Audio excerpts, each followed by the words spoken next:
We are back on Temu.com, shopping for the best cheap tech ever or horrible tech that won't work.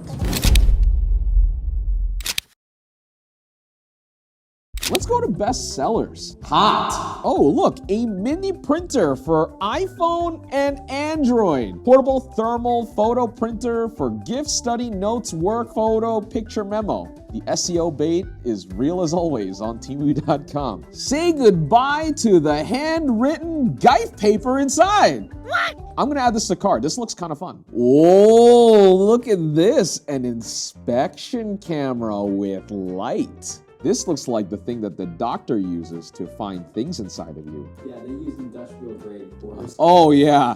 Oh yeah. You're gonna find all the tumors with this guy. Oh, you're gonna create it. How do we recover? Ooh, it comes with tools. I mean, those certainly won't go in a human. That's what you think. Anything can go in a human if you try hard enough. Excellent tool for the price. You can put it in a wall and see what's inside of it. Well, no shit, Sherlock. All right, let's do the default. We're gonna type in cool tech. Funny eyeball, round frame glasses for men, women. Perfect for birthday parties. All right, what we got here? Ooh, a peacock. Wow, that looks AI generated.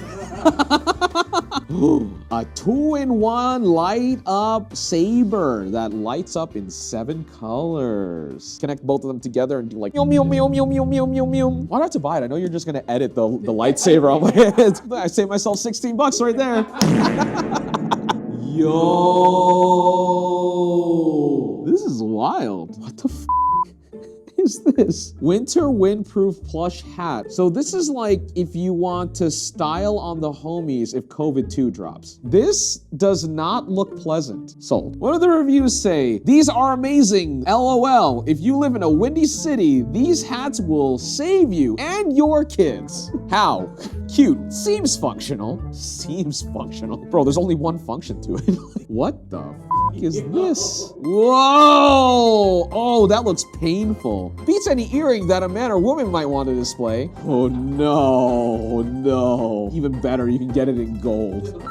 A bootleg Shure microphone. It even does both XLR and USB-C like the actual MV7. Let's add to cart. Whoa, colorful eye game. I don't see leggings, I just see Yo, this will match our helmet. My pretties. Add to cart. Perry the platypus. Like boring. Oh man, that looks so cool. Wait, this has a screen. Be loud and be proud. She don't look proud, I'll tell you that. Radtel RT470 amateur ham radio. Yo, we can talk to truckers? Breaker, breaker, 1, 2. Big bear to little bear. A drone! So this is a quadcopter drone, remote control. I'm almost 1,000% sure I just set mine into orbit. Ha ha ha ha ha. Wait, this dude recorded it? Bro, I bought a drone off Temu, dog. That shit was 1,000 feet in the sky. This is not coming back.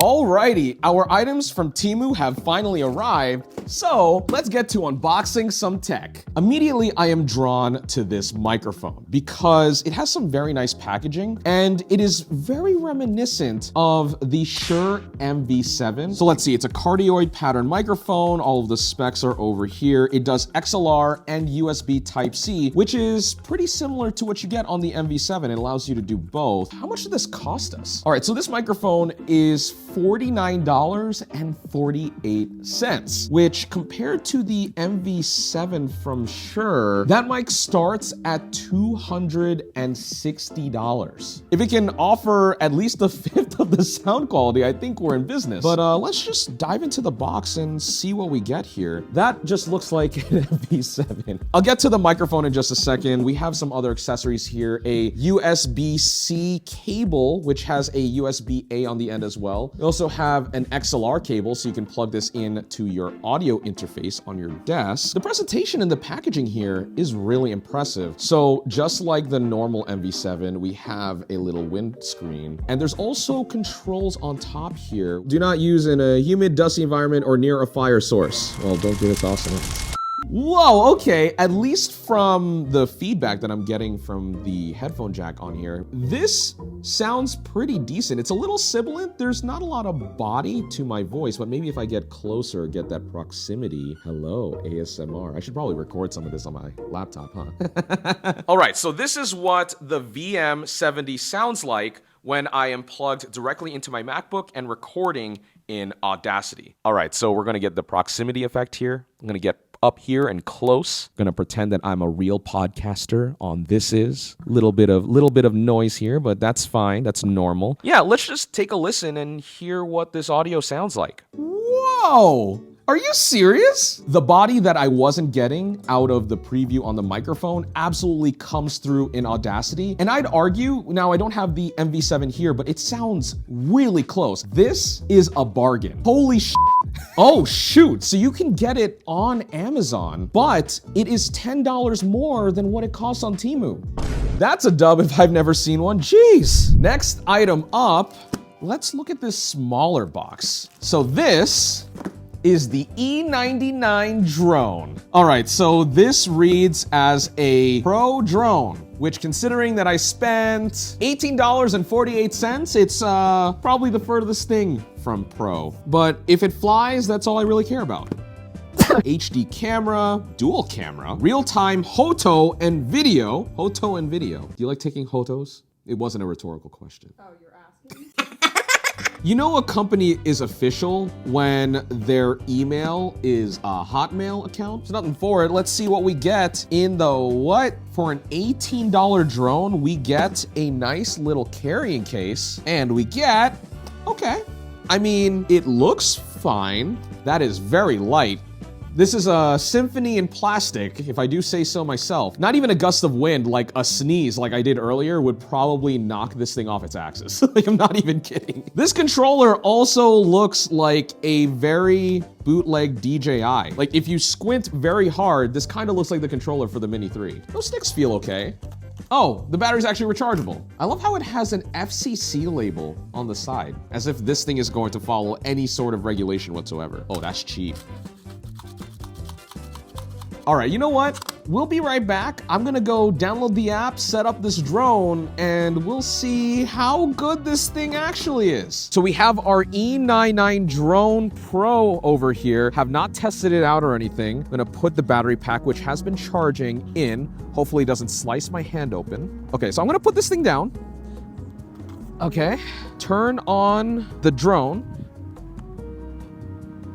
There's a light. Don't know if it's actually powered on. There's a white screen. I don't know what that is. Oh, yeah. That's it. That is very overexposed though. Can I change the settings here? Oh, okay. Well, it's doing a thing. It's doing a thing. Okay. Oh geez, it's windy.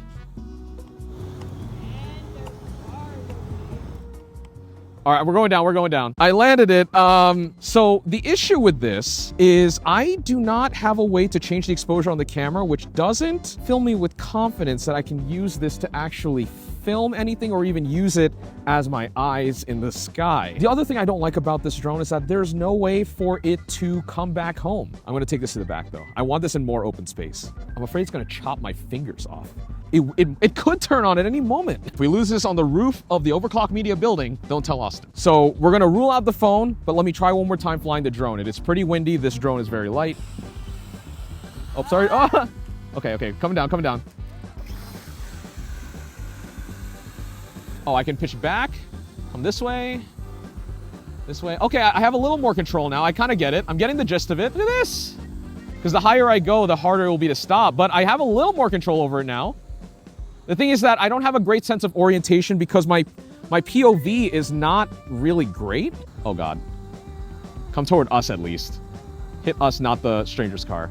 Oh God, go down, please. Okay, I mean, not the most confidence-inspiring considering the wind and how light the drone is, and there aren't a lot of safety features on it, but for 20 bucks, I guess if you lose it, the worst case is that you can just get another one. I mean, for 20 bucks, can you really argue? Next up, we have a slightly bigger box. This is not a toy, does not provide protection. Oh, that did not make a good noise. Okay. So this is a mask, but not just any mask. This is supposed to be like a cyberpunk, like cosplay type mask. And I think it even has some LED lights on it. Oh, yeah. Look at this. It has a light with wiring and a battery. Okay, though I think I might have dislodged it from where it's supposed to be sitting. I don't know if it's coming across on camera, but this looks really high quality. I mean, to be fair, it is like a bunch of toy plastic that's kind of screwed on together to make this really futuristic looking mask. But wow! Comes with a terrorist head sock. You ready? About to rob a bank. In the words of some famous people, this is a stick up. Got my head sock on. We have a spare battery for our light. What is this? What are you? What? This is a light. Whoa, ooh. Oh, there's some Velcro ends over here too. Where do I plug in these lights? Why didn't you come on the thing? Oh, okay. There's more things. There's more, oh, there's another, there are more, what? Okay, I have 4 lights now. Wait, what is happening here? Whoa, oh, design. You can move these. I was rotating them, but that's just adhesive that's falling apart. Okay, I'm not doing that. What is the deal here? Will these just turn on? Are they powered already? Let me try some mental gymnastics here and figure out how they want me to actually assemble this. The Velcro is already falling off the thing. Where does this USB cable go? I think you're supposed to plug these into like some kind of battery bank that's not built into this thing, so I'm just gonna call it optional. It lit up! Okay, ready? Wow! Audio must be great right now. Welcome to Teemu Tech. This is Denki channel. Not that it's comfortable. I don't think any part of this is really comfortable, but I can see how someone could wear this for a few hours if they were at like an anime convention or something. This is actually like a decent product for what it is, because I think I paid $83. And could you really put a price on fashion? What would happen if you saw me on the road like this? How would you feel? Is this a retort? Man, this is really cool. I think it could be way worse. This is like the least coordinated getup I think I've ever worn. All right, on to the next item. All right, what do we got next? Ooh, mechanical keyboard. And what is this guy?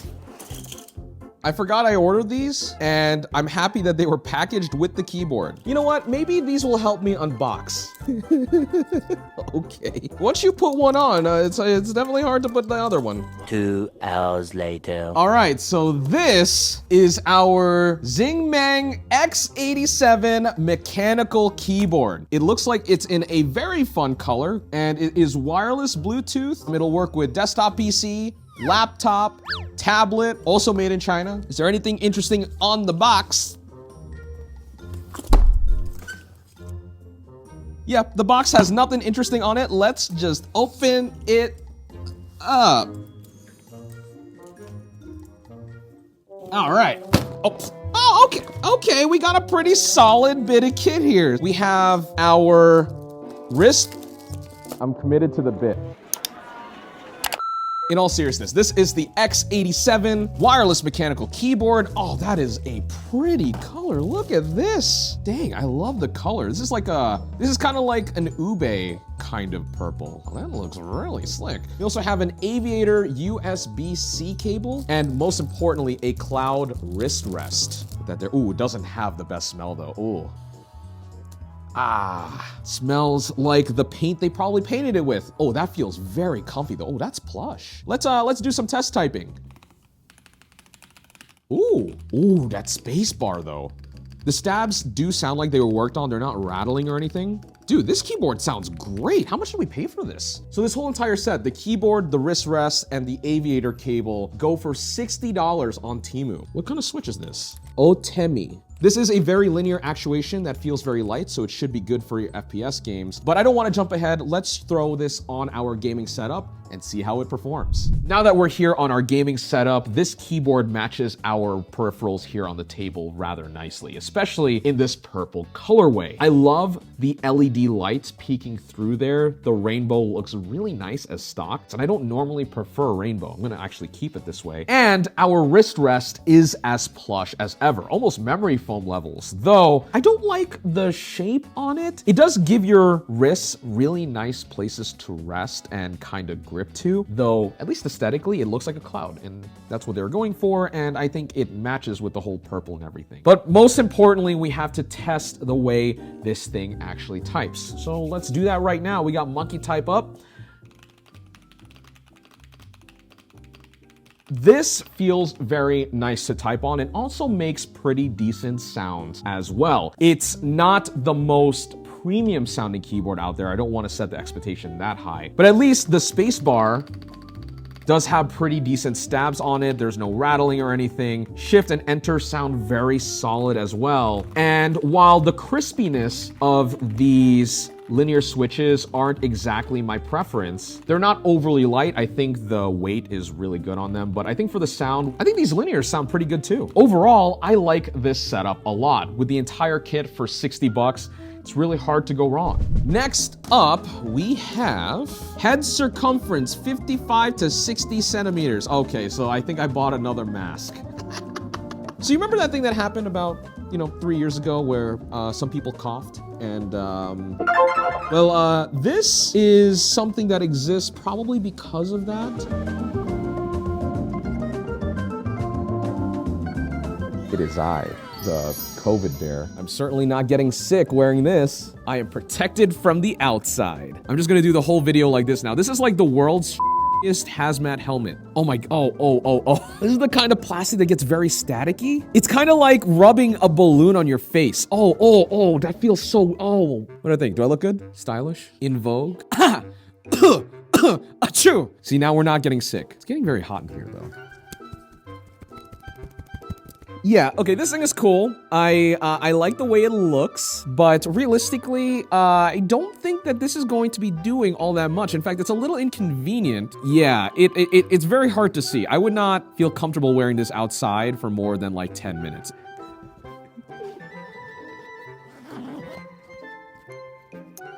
Now we're both protected. Okay, but will it make you feel better that this was $8.06? It looked like I skinned an Among Us. Next up, we have an endoscope. I don't exactly know why I bought this because I have nothing to probe. Stuff like this could be useful for maybe fishing wire up our ceiling. Oh God, oh man, you can go up all kinds of crevices with this guy. It does come with a micro SD card already pre-installed here. On the side here, we even have USB-C, look at that. It's part of the future. This thing is hard to wrangle. Let me just turn this thing on. Oh my God, oh, things are happening. We got a light. There we go. Yeah, the quality of it is not amazing. There's our shooter Joanna there. Yeah, this is most definitely a thing. So this controls the brightness on the LEDs next to the camera lens. Oh, there we go. I'm recording video. Look at that. Hello. Why is the lens so distorted? Wow. So I'm just gonna vlog like this now. Hello, I'm talking to you from my probe camera. Let's try to probe something. Okay, for example, let me just stick this in my drawer like that, turn on the light using the camera here to hunt around and try to find stuff. Oh, look at this. I can actually just put this up next to the Xbox here and looking into the vents, you can actually kind of see a little through them. The air conditioning vent, let's do that. Okay, maybe not the best idea. That's not gonna work. I really want to use this. I have a probe now and I can use it. This table I think can support 270 pounds. Okay.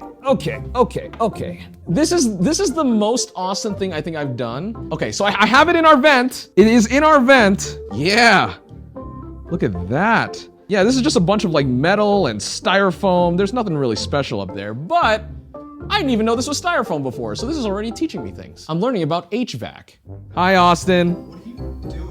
I have a probe camera. Then I walk in when you do the probe camera? Yes. Or do you want it? Look, it's you. Oh, ow! Ow, no! Oh, Jesus. Okay, no.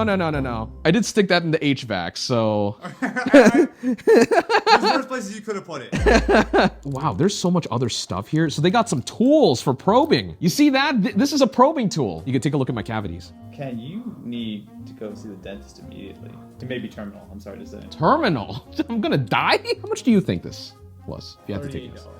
$38? Apparently I paid $38 for it. You actually paid $38 I for actually it? paid $38 for it. Not bad, Temu, not bad. I don't know how much these things actually cost normally, but I'd like to think that professional equipment would cost more. Hashtag worth. Next up, we have a portable mini printer. It'll do photo printing, label printing, and website printing, so you could use this as a proper printer, I guess, if you really want to. Not suitable for children under 36 months. Let's just jump in and see what we get in the box. So there's a USB-C cable, and of course, the printer itself. That is adorable. Look at that, it's like a little cap. All right, so opening this up, we have a spool of paper, which I think uses some kind of heat or something to actually print on here. There's no ink, as it said on the box. But most importantly, they want me to download an app, Walk Print. Oh my God, what are all these? This is just random art. Oh, these are actually kind of adorable though. Okay, let's try to print something. Let's print a photo of Matt eagerly holding a Red Bull. Ooh, it's like a receipt. Okay. And so we have a photo of Matt. It's actually pretty good. It does come across very well. Dang. All right. So, yeah, that level of detail, it's not the highest resolution, but you can make a lot of stuff out. And I think that's the most important thing. I think this stuff actually makes the most sense for printing things like illustrations where you have hard lines. I feel like if you're taking photos of people, there's a lot of roll off, there's a lot of round shapes, and we don't like that. Not the round shapes. Yeah. Okay, print the beginning of this article. I want to see what text looks like at the very least. All right, from Engadget.com, Apple Vision Pro review, beta testing the future. That text is small. Look at that. If you had problems reading before, dang. Yeah, okay, maybe text not the best idea on this thing. Joanna sent me a meme. Oh, I like this one. I swear to God, I'm gonna give this to Joanna and we're just gonna have receipts all over the office. Yeah, there you go. Not gonna lie, whether it's for a $200 Instax photo printer or a whatever $15, $20 Temu printer that only does receipt paper, there is a novelty to having stuff on your phone being printed on a very tiny little piece of paper. Oh, this one's funny too. Okay, yeah. Beep, beep. Okay, you know what? You can't put a price on laughter, right? This is a really fun piece of kit. How much did I actually pay for it? According to Temu, this was $13.48. Dang, okay. I think for the money, we thoroughly enjoyed ourselves. Absolutely 2 thumbs up. That was really worth it. And we're gonna get a lot of mileage with this thing around the office. Gaming accessories. A Doyo. Is that even a shift knob? Oh, actually, wait, it is. Wait, what? It has cat ears. And it's from Doyo. Tiger Girl Simulator Racing. Rare. No. Oh, this one looks sick for $33 though. With the breakout cable, and we get some of that color contrast, orange, gray, and beige. This might be it. Titan Army 23.6 inch 180 hertz for 146 bucks. Can you really go wrong? What? Weird, inappropriate stuff. Call me curious. What is this?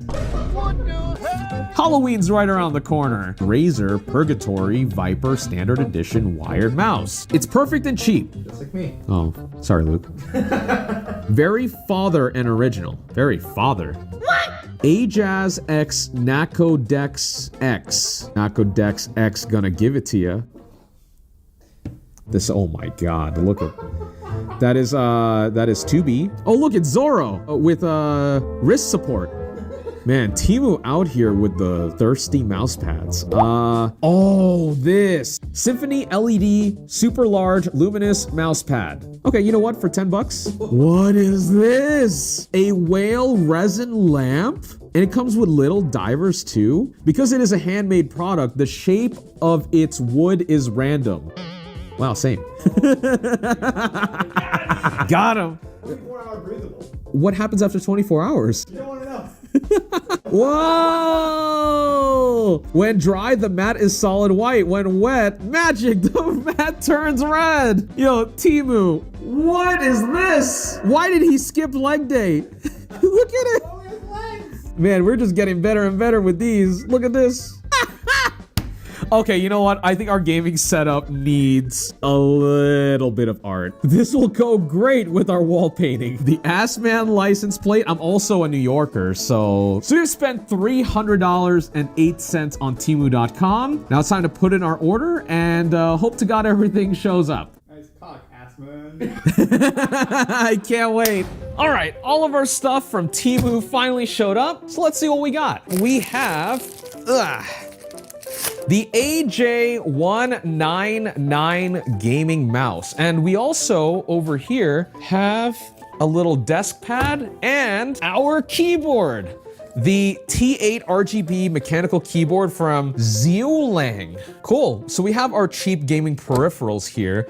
Let's open these up. I'll start with the mouse pad since all of our stuff is eventually gonna rest on this anyway. This one's particularly nice because it has RGB lighting on our mouse pad that we bought from Temu. How much was this? $15.49. Not bad, but look at this lighting though. We're not really here for the mouse pad. We're here for the mouse and the keyboard. Look at this. Oh, a nice braided cable. It don't feel too bad either. In fact, that's pretty plush and soft. So this is supposed to be a pretty high quality mouse, you know, high DPI. It actually feels surprisingly smooth. So for a little over 40 bucks, this is supposed to be a relatively high quality mouse for the price. And the reviews on Temu were actually pretty decent as well. So I'm looking forward to testing this out. Let me see my keyboard now. All right, so I believe these were clicky switches.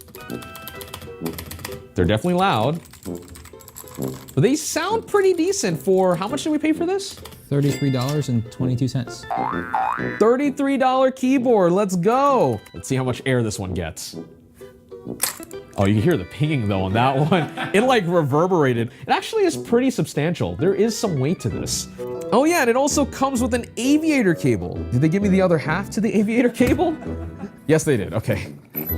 That looks really expensive. I think you can actually buy aviator cables from other places that might even cost $30, so impressive. I think we got a pretty solid set here. We might have even ripped Temu off. But to really find out, let's get all these products over to our desk and see how they perform. All right, so we are back in the Denki gaming setup, and here we have a bunch of our Temu accessories. We also have some of the artwork that we have bought from Temu, which cost us, I think, less than $15 altogether, while the nice cock poster is supposed to be, I think, kind of like a wall scroll vinyl sort of thing. The Assman and subway station signs came in bubble mailers, which kind of sucked because they're also made out of tin, which meant that they got tossed around in the mail and came kind of dented. Can I fix that? They do look kind of okay on the wall. The print quality kind of is hit or miss between the both of them, especially the subway sign. It kind of looks a little low res, just kind of blown up to a size that is probably way less than the resolution that we were given, so it looks a little blurry. That's kind of unfortunate. What's most important though are our peripherals. Now we are in Valorant playing with our Temu peripherals, and I have some thoughts. The mouse I was most excited about going in, and honestly, it is mostly meeting my expectations with as far as feel. It feels particularly light. If I actually wanted to go lighter to 60 grams, it does have a removable top plate, which is honestly nice. I am able to find this on Newegg for around 35 bucks. So while it was an affordable mouse on Temu, it's not the best price overall, considering that this mouse is actually pretty decent. Whether it's $35 or 40 something dollars, I think this is honestly fine. My only downside here is that unfortunately, the scroll wheel doesn't appear to be working. If I go to a web page, for example, you'll kind of see it just doesn't work. I haven't checked to see if there's any additional software. That might just be something that I'll have to do, but out of the box, it's not working as intended, which is a shame. Maybe it's just isolated to my unit because people are raving about this mouse for how cheap it is. On the other end of it, the keyboard is fine. I like the blue switches in the sense that they're loud and they can drown out a lot of the pinging and resonance that come from a cheap deck. However, I'm personally not one for clicky switches altogether. They can be a bit distracting, especially while playing a game like Valorant. And they're also not the fastest switches to play games with either. However, what they are good for is to get some more tactile feedback, especially when typing. I think for actual typing, this is pretty good. For gaming, wouldn't be my first choice, but if you're just looking for a cheap mechanical keyboard to do it all, then I don't really think you can argue for something like this, especially for what we paid for it. And then we have our desk pad, which was also relatively cheap. I think it was around $14 or $15. Luke will put in the price down here. I'll say that it does feel very nice, though the RGB lighting leaves more to be desired. What's funny is that you can actually see where the light is coming out of, where the LED diodes are. And I think the idea is that this lighting tube or fiber or whatever you want to call it, it's supposed to spread the light all throughout. But there aren't enough LEDs to cover this. So Luke, if you can actually hit the light for me, boom. And as you'll see, the effect is there, but it is very faint. But at least the core mouse pad is fine for $15, and it has pretty good size to it. We have a lot of room to play around with here. I can set my keyboard off to the side, lean on this mouse pad, and actually have some decent tracking room. Do you have a song about Valorant? Not today. I'm not gonna be turned into some meme edit. Nakadex X is here to play. Valorant is the game that I slay in, win all day. Next up, we have a pair of gaming headphones. So this one's from Nubwo. Pretty sure I said that right. Oh my God, these feel really good. Whoa, wait a minute. Hello? Whoa. I mean, they kind of look like bootleg SteelSeries, if I'm being frank. Oh, those ear cushions feel soft. Whoa! Well, the headband, the leather part of it, or the faux leather part of it, still makes some squeaky noises, like those RGB headphones did from the last video. Okay, well, it's not gonna win any awards for passive noise isolation. In fact, you can hear how hollow these are. Live Moss. Wow. Live Moss, my friend, Live Moss. So just like last time, this does plug into the audio jack on your computer. It is not USB at all. And I don't think, oh, this actually has inline controls as well. In fact, this looks like the same inline controls as our last Temu headphone set as well. In order to see how this sounds, let's put it into our setup and play some Valorant, where audio definitely matters a lot if you want to play well.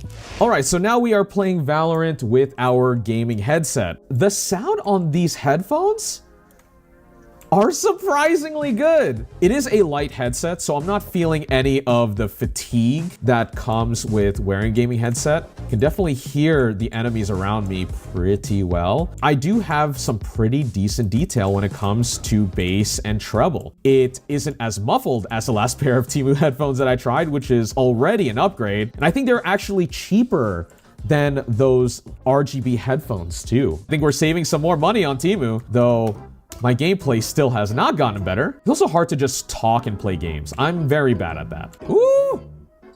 I don't know how I lived through that, and I died. Oh God. Ah! Yeah, you try to knife me? You try to knife me? That's just not gonna work, dude. I got a gun. Overall, this headset's pretty decent. It's also fairly lightweight, so I don't think you're gonna get much of the fatigue that you get with heavier sets of headphones. Though the ear cups, while they are comfy and very plush, I can feel my ears sweating. The faux leather material might be a little too warm and not breathable, and they are very hollow.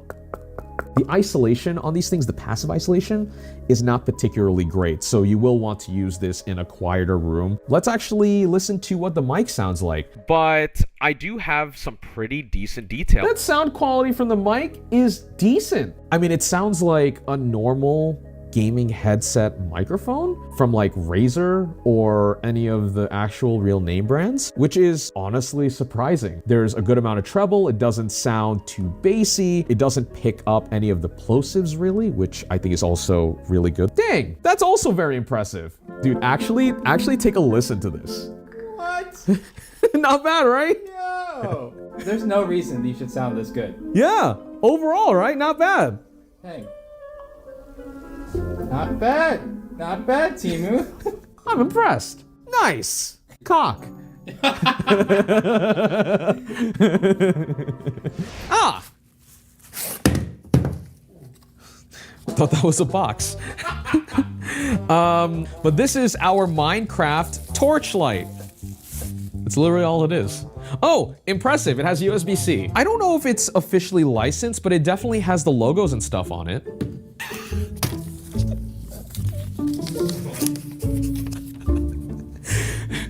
It's not officially licensed.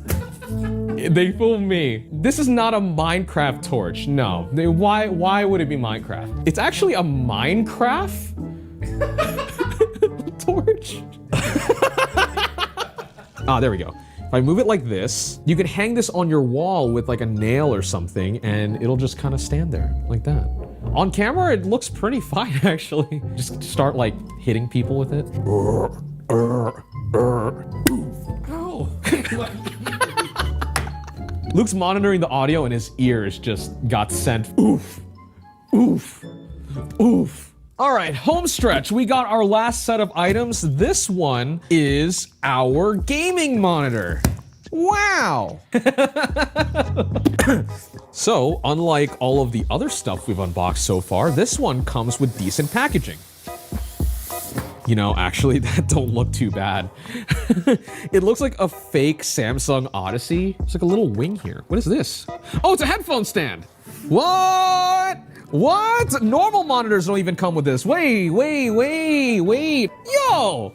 That's the most exciting thing I've seen all day. I'll also say that this is a matte panel, which I actually kind of like, especially with a glossy display, since it will pick up a lot of the reflections in the room with the curve. So this was $146. Let's put this on. Goes in easy like that. That don't look bad at all. Wow.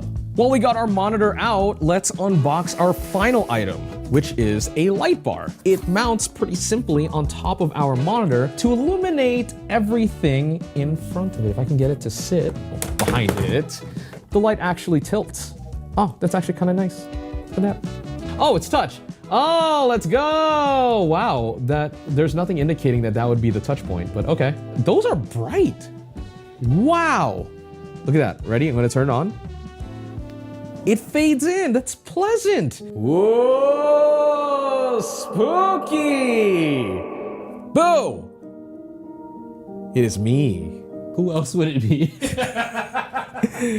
All right, not too shabby, but let's take the monitor and light bar back to the studio for some more long-term impressions. So we have our 24-inch 1080p 180Hz Titan Army monitor on the desk, and I gotta say, on first impression, it looks surprisingly good. So we have the curve here, which is certainly helping, especially since the viewing angles are not particularly great on this monitor. Things do wash out the more extreme angle you go, which is to be expected of cheap 1080p monitors. But in this particular case, I think what's most important is that 180 Hz refresh rate. But before we jump into games, I want to play some content because, you know, not everyone's going to be gaming 24/7 on their cheap monitor. They're also probably going to be watching YouTube videos as well. So let's watch a Denki video. Yeah, I mean, content looks fine on it.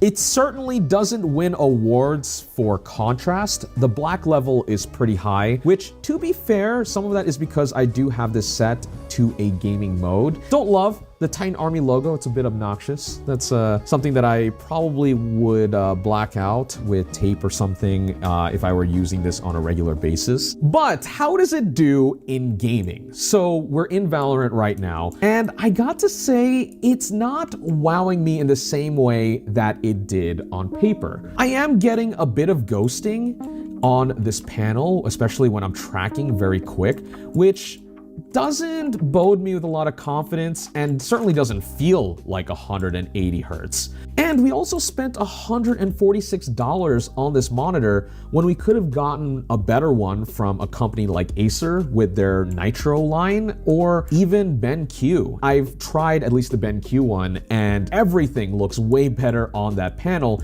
Even though it is a 144 Hz display, the motion actually looks like 144 Hz. This looks like it's doing some weird overdrive thing where it's not natively hitting 180 hertz. It certainly feels responsive, but it doesn't look smooth at all. Again, I wanted to like this monitor more because it has some really good specs on paper, but it doesn't translate as well to real life performance, unfortunately, which is a shame. It's not bad enough to say we got scammed, but it's not good enough to say that we got a deal. What is really good, however, is our light bar. So it practically looks like it's made for our monitor because it is designed for curved displays. Unlike a lot of the even name brand light bars, this one has diffused lighting, which looks particularly nice, especially when we start hovering items on our desk like hands or peripherals. Look at the shadows on here, they're pretty soft. This light bar undercuts a lot of the competition by at least $20, and in some ways even bests the real thing from BenQ, like with its feature set. I love how diffused the lighting is. The shadows are not harsh on the desk, which is easy on the eyes, but you even have a colored backsplash that you can change the colors of, and in our studio lighting, it isn't even getting washed out all that much, which is super impressive and should look really nice, especially in a dark setup. But that's really the story about our Temu gaming setup overall. There were some hit and miss items, but I think overall, we got a lot more hits than misses, which I think is to say that we got some pretty good deals on Temu. Thank you, Temu, for lighting the way. Good place to start is gaming. Let's see what happens if we type this in the search bar. Ooh, okay. This one, I'm a little more skeptical. So this is a Gawfuck. Excuse me? So this is a 34-inch ultra-wide curved gaming monitor. It's a 1500R curve, 165 hertz, 1440p with FreeSync. Dang, that's actually a, whoa. Support wall mount 75x75 millimeters, Halloween Christmas gifts. Wait, who gets a gaming monitor as a Halloween gift? Who gets Halloween gifts, Yeah, period? I had to spend nearly $200 this early, but for a gaming monitor like this, if it pans out well, this could be a steal. A Yigong remote control excavator toy with sound effects for kids, perfect for Christmas, Halloween, and Thanksgiving.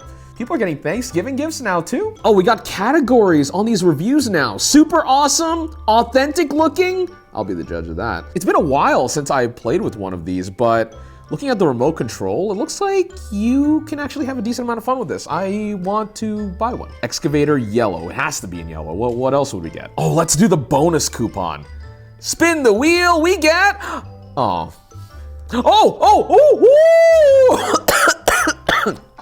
I got a little too excited. We got $100, boys, let's go. Ah, it's the app. No, I'm good. I don't need another app stealing my data. Fashion collection, let's see. What clothing can I buy? Men's solid camo cargo shorts. Breathable, adjustable, waist design, anti-splash fabric. I'll be the judge of that. Oh, what? See, here's the thing. Would you spend $80 on this? No. Would you spend $20 on it? I think that's a better value proposition. Yo, we got hella Gargura stickers. I can slap some on Austin's car. No! My morals actually go against buying stuff like this, even though $1 for 60 stickers is a really good deal. The thing is that all of this art is stolen from actual artists that are trying to make money. So even though this is really cool, it's definitely a morally questionable decision for me to actually buy one of these. Metro. Who's Metro? Metro Boomin? Who's Metro Boomin? Future? Why is he booming? Future? Yeah, that's a boomer thing you just Future? More like the past. Varsity jacket. Oh look, a Steamboat Willie. Okay, you see, we don't want to support Disney, so we can absolutely rip this off. Looks pretty classic too. I'm sure the material's not gonna be great, but you know what? Let's try it out. It's gonna look great with my tactical shorts. Okay, I might be flying a little too close to the sun because every time this happens, it never goes well. Drone. If you guys haven't seen the AliExpress video, I got a drone that was better than the last Temu one that I bought. And while it did fly better... Okay, oh, and hit the camera. Oh, and the camera fell. What happened again? Whoa, wait, legit? Easy to use corn cobber tool for kitchen, perfect for corn lovers and cooking enthusiasts. There are 14,699 reviews for this thing, and 267 of them say it works well. Provided by Bubble Powder Girl. Sounds like a corn stripper to me. Okay, all right. Oh!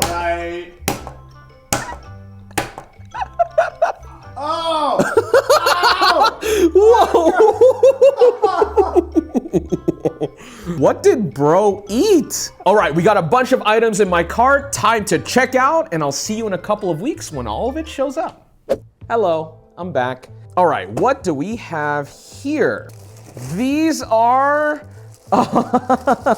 our magnification goggles. The idea is that you put these goggles on and you can finally look at small details without having to hold up a magnifying glass. Let's get these out of the box and give them a go. So we have a set of lenses that give us all of our magnification, some instructions. Yeah, man, this feels like the cheapest of plastic. I mean, it's like flopping around and stuff. Looks pretty straightforward. I think we just clip these on like so. All right, let me take off my glasses. Aha! We out here!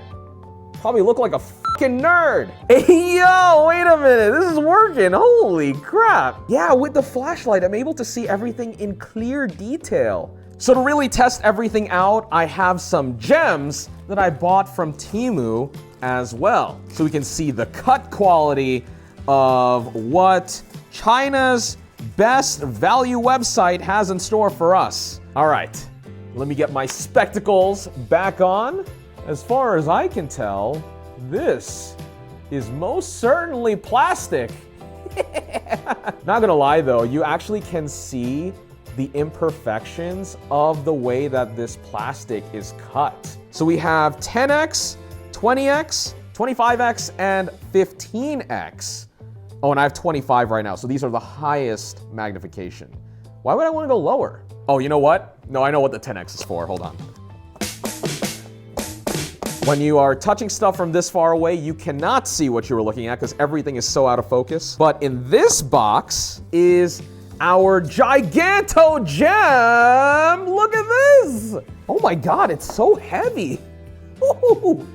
And this tip is so sharp. Yeah, I almost think this could be classified as a weapon. Holy Jesus, that's sharp.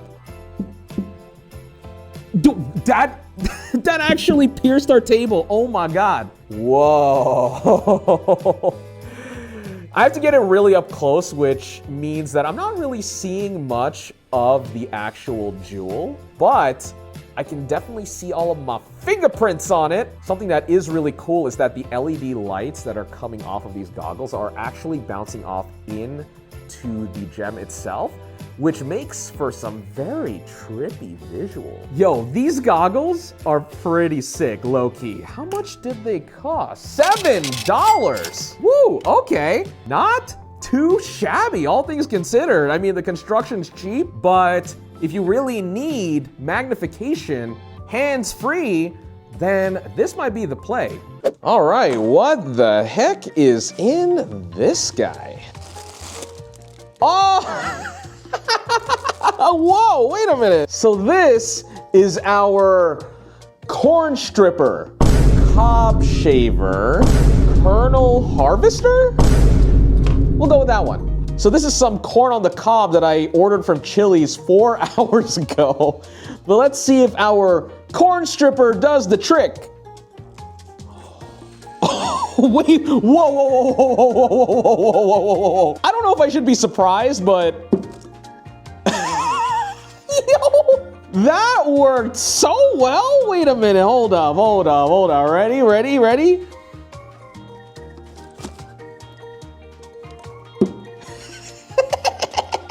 I like this. This might be my favorite thing I've ever gotten on Temu. Yeah, it's corn. I don't know what else to say about this. It worked. I do love me some corn. I think we can go to the next item now. Oh boy, okay, so once again, we have another cheap drone. Let's get it out of the packaging and see what this is all about. We have 3 sets of 500 milliamp hour batteries, okay. This baggie has our charging cables, extra propellers and whatnot, but of course we have the drone itself, which honestly is kind of adorable. Look how tiny that is, dang. While it is a headless drone, we also have a remote control, which, oh, those analog sticks actually feel pretty decent. I mean, the rest of the controller feels very cheap and light, but the sticks, man. All right. Some confidence inspiration right there. And we also have an included phone holder as well, because I think there's an app that you can connect to this, which is probably the same app that all of these cheap drones use. So let me get this all set up and we will get to flying it. So we have a battery inside of our little tiny drone that we got off Temu. I also have the phone app set up as well. It's connected to the drone over Wi-Fi, which means we get a video feed, which looks a little wide. It's kind of funny. But yeah, let's see how this bad boy will fly. Oh, yo! Wait, this is actually kind of easy to control. Yeah, this feed is kind of delayed, so I wouldn't use this for any FPV style controlling with your phone. But, I mean, come on. Look at him. Yeah, because this thing has bumpers protecting the propellers, in theory, I could just hit the wall and it'll be fine. It won't be happy, but look at that. It's totally fine. Not too bad, but let me see if I can navigate down the hallway with this thing. And away we go. Yeah, buddy, go. Yeah, you got this. Turn the corner. Oh, okay, we're gonna stop it. I'm not gonna lie, this drone, even though it feels cheap, looks cheap, and the user experience leaves more to be desired, it might be my favorite one that I've tried off Temu so far because of how easy it is to use, and because of its design, you could run it into things without breaking them or the drone itself, which is super cool. All in all, not too bad. All right, here we have a digger. So this is from a company called Yigong Toys, and apparently it has 11 channels of RC that run on 2.4 gigahertz, whatever all of that means. Yo, this looks pretty hype actually. It did come pretty dusty in the box for some reason. Nothing too bad, but the packaging definitely didn't do its job. And the whole thing does have a plasticky, glossy construction, but as long as it operates well, whatever. Hell, I'm tempted to say that if it was too nice, you probably wouldn't want to actually use this to dig up dirt or anything like that. All right, remote is functioning. Switch on the bottom. Made a noise, okay. We got, ooh, LED light on the front of our digger here. Look at that. Oh. We're turning left, okay. Forward and backward we saw. We can turn the light on and off too, I think, right? On and off, sick. What about some sounds? Ooh, engine noises, okay. We're gonna turn that off because that's annoying. So, digging. Oh, okay. All right, oh. So, digging, okay, turn right, come over, let's go forward, dig. Bro, yo, we did it. All right, and then we gotta uninstall. Yeah, buddy. Oh man, let's do it again.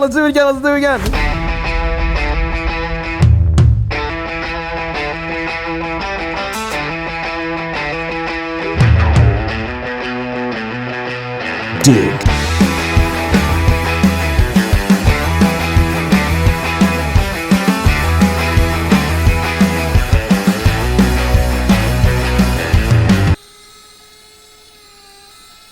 Hell yeah. I mean, I don't know what I was expecting. It is supposed to do that, no problem. But the fact that these are tracks, like actually, means that it can hop over a lot of things. That's pretty neat. How much should we pay for this? $24. Not too shabby, honestly.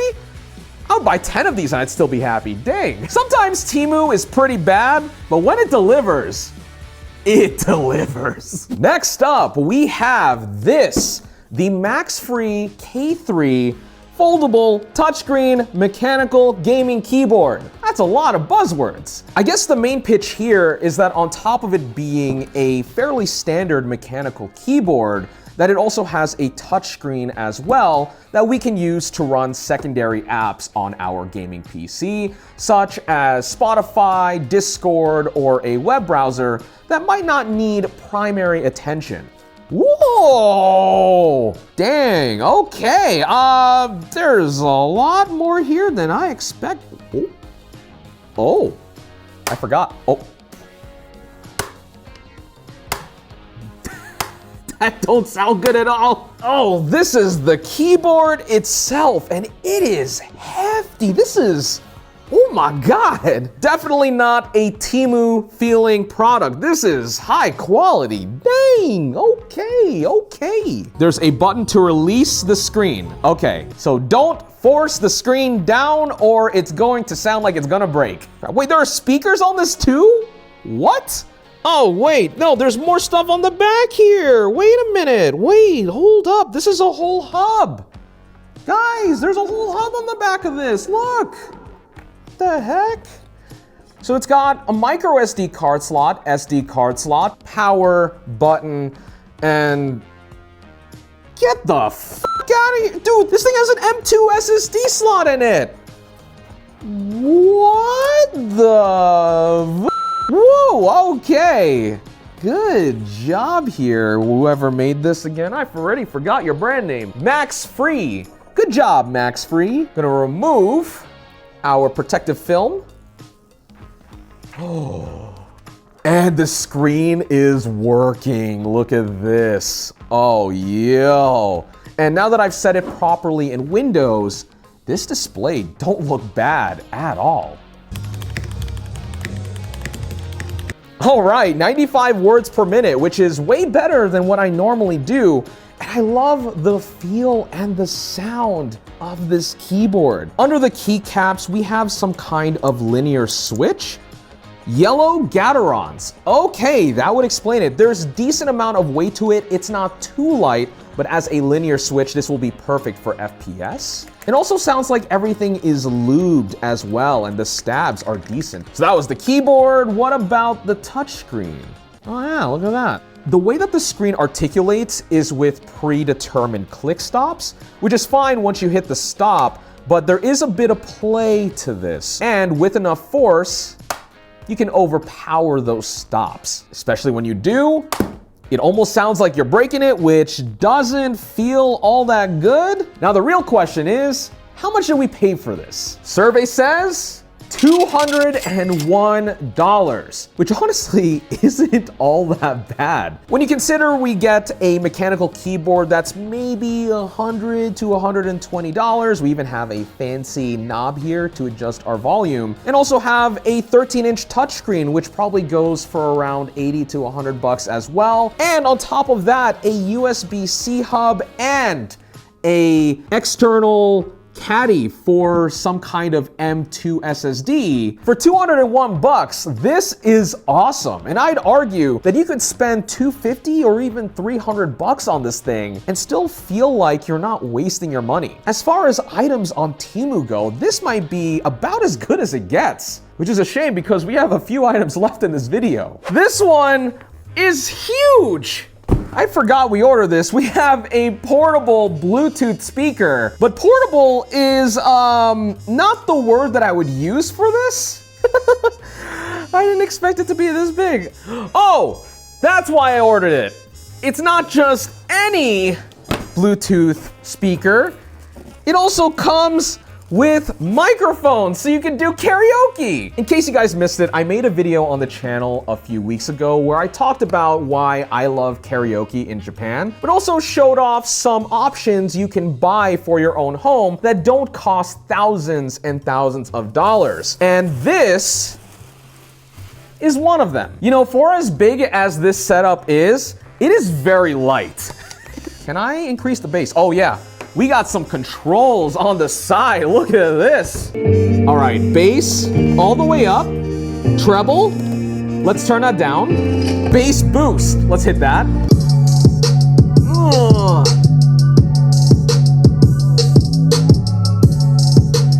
This sounds like a sound system out of like a 1995 Hyundai Elantra. This is overwhelmingly mid. It's just some cheap Temu cheap? Oh, dude, we paid $116 for this. This ain't cheap. However, the real test is how does this do as a karaoke speaker? Ooh. Oh, hell yeah. Wait, actually? The reverb is pretty good on this. And I say that as someone that's tried a couple of these home karaoke setups. This does some good vocal processing, and the mic is decent. This is honestly better as a PA system than it is a Bluetooth speaker. For the owner of the 1995 Toyota Corolla, please move your car. You're gonna have fun with this. What's wrong with the world, mama? People living like they ain't got no mamas. Would you turn the other cheek? Father. Okay, you know what? Playing music just outright on this thing, not great. When you're singing along and having a good time, can you really put a price on happiness? I don't know if I can exactly recommend this thing, but is it a lot of fun? Yeah. I'll put you in the collection of other overly priced karaoke machines. Next on the docket is a wireless gaming controller. This one is from Owlion, and not only is it wireless, but it also looks pretty familiar as well. A couple of months back in our AliExpress video, we took a look at this, the FlyDigi Apex 4. And it was a really impressive controller for 100 to 120 bucks. Not only does the Owlion look pretty similar in the pictures, but it also carries some of the features from the Apex 4 as well, but at a lower price point. I believe we paid slightly under 60 bucks. And look at that packaging, pretty nice. They came with some foam so that the analog sticks don't move in transit. That's pretty cool. On the bottom, it looks like we have some programmable buttons, which we'll absolutely have to try out in a moment.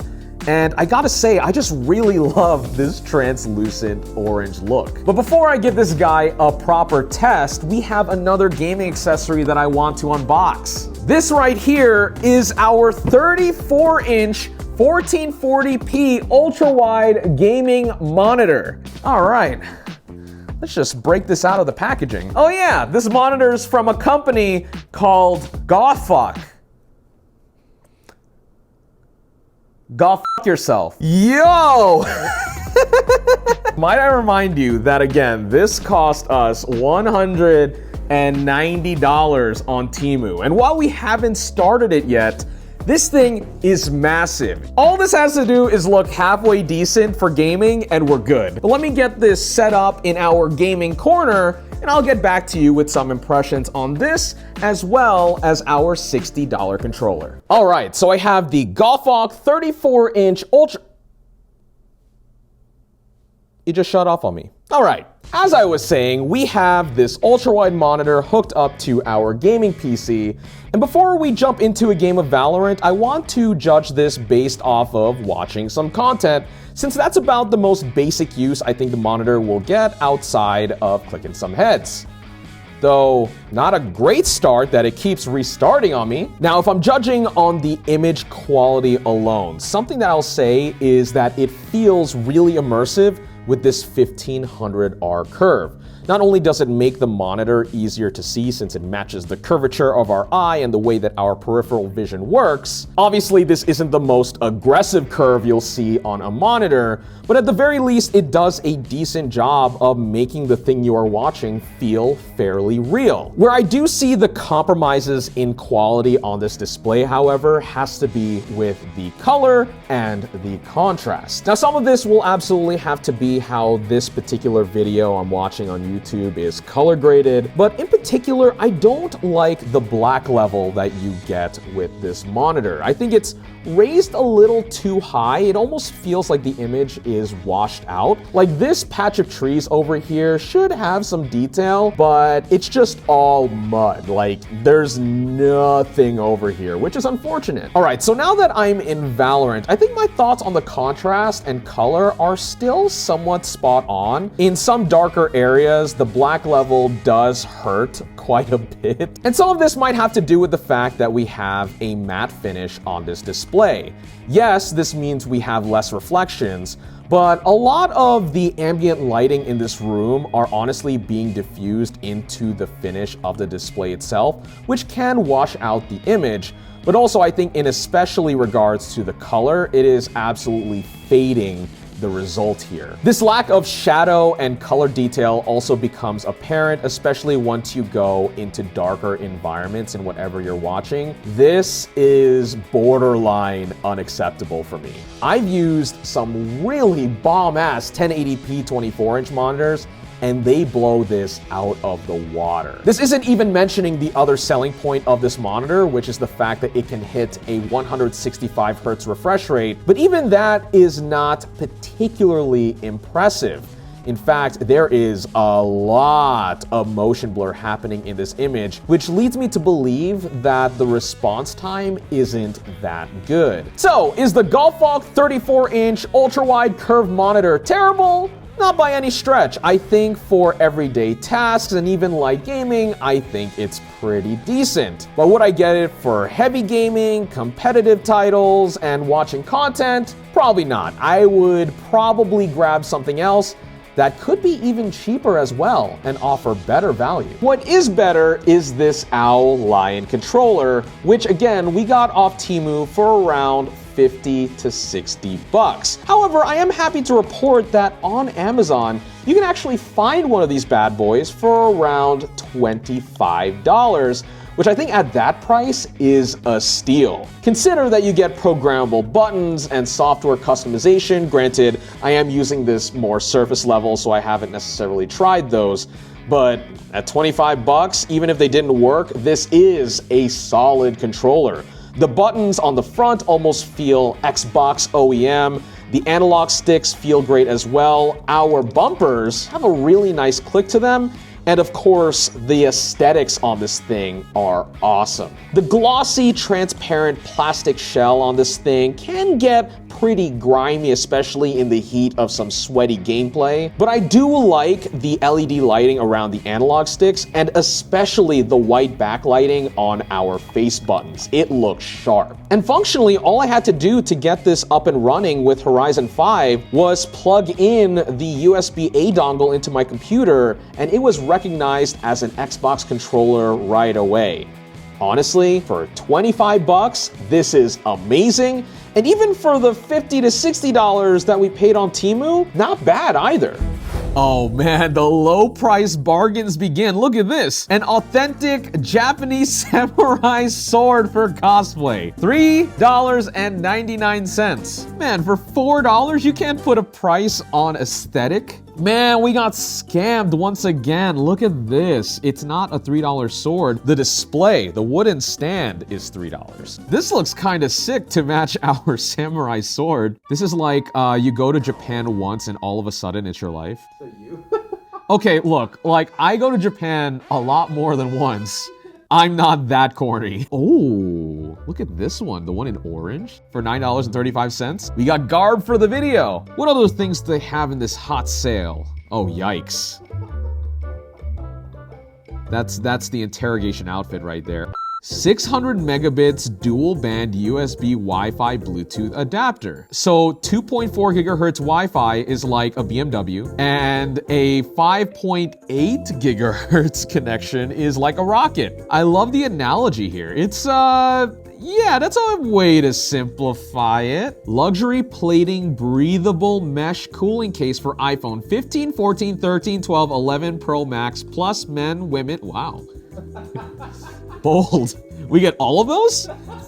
Add to cart. High definition infrared night vision telescope for outdoor hunting. Well, I certainly won't go hunting with this. Or outdoors. Or, yeah. Grass? Ew. Look at all of the fake night that they have. Fake night fishing, fake hunting, courtyard security. Do you have direction that is larger print? For an old person, this is hard to read and keep up with. What is going on? How did you even get on this website? The olds are back at it again, boys. What is going on? Add to cart. Simple fashion, large capacity backpack. Oh my God, look, what? Erna Veteranerte. This looks like when you have Midjourney generate a name tag for you. Okay, you know what? I'm gonna go just type in a weird shit. I got weird shit, all right? Oh, here we go. Tax these nuts. You know what's funny is that I could believe he said that. Look at the review. It's the second best flag I bought. I love it. Tax these nuts. Yo, it's back. The Doyo gaming steering wheel. So this one is 70 bucks, which is I think about the amount of money that I'd want to pay for a steering wheel on Temu, if I'm honest. Doyo wouldn't steer me wrong, right? Add to cart. Look at this keyboard. Whoa. All keys without punching. Perfect. I love the sound it makes. Yeah, I want this. All right, so we got a bunch of stuff in the cart. Let's go check out, and I'll see you guys when everything shows up. All right, it's been a couple of weeks since we made our order. Let's see what Temu has in store. All right, what we got here? Oh, shit. So this is quite obviously a shirt.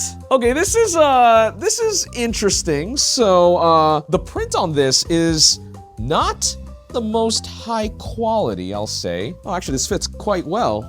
You know what? This is cozy. I would wear this at home where no one can see it. How does it look from the back? Oh my God. That looks, oh my God. Yeah, I'd be embarrassed to step out of the house with this one. Wow, this is awful. What about this? This, my friends, is a sword. Oh, assembly required.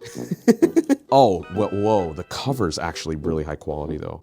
That's pretty solid. That's more solid than the actual blade itself. This is nowhere near a blade. This is wait, this might be wood. The blade is wood, but the thing that would be wood to hold your blade is plastic. But that, it even makes the whooshy noises.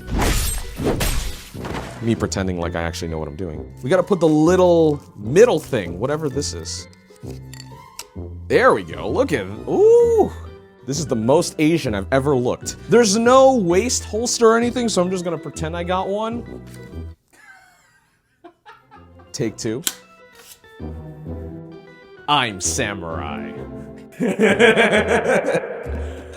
Okay, this is a 3D hologram fan. Hologram fan, yeah. They spelled that right. Well, first of all, there's instructions in English with, of course, an app that will probably steal my data. What's a few more extra bytes between me and a certain other country? Okay, so this looks like a rather simple piece of kit. It's a PCB with a lot of LEDs, just in case it turns on and cuts my hand. That! I was scared it was gonna do that. Okay, that's actually kind of sick. It'll tear your hand out though if you're not careful. Can you hold it? It is kind of scary. It's kind of like holding a little drone in your hand. You don't know what's gonna happen, but. It's gonna count them. Yeah. 5, 4, 3, 2, 1. Happy New Year! Look at my little T-Rex! That's the world. That's a burger. Man, what is happening right now? The idea here is that you can put this on display, maybe in your storefront shop, to show that you do, in fact, have nice looking burgers. Or know your numbers between 1 and 10. It's kind of crazy to me that I'm holding it like this, because it looks like it's just floating in my hand. Look at this! It's like I'm holding it.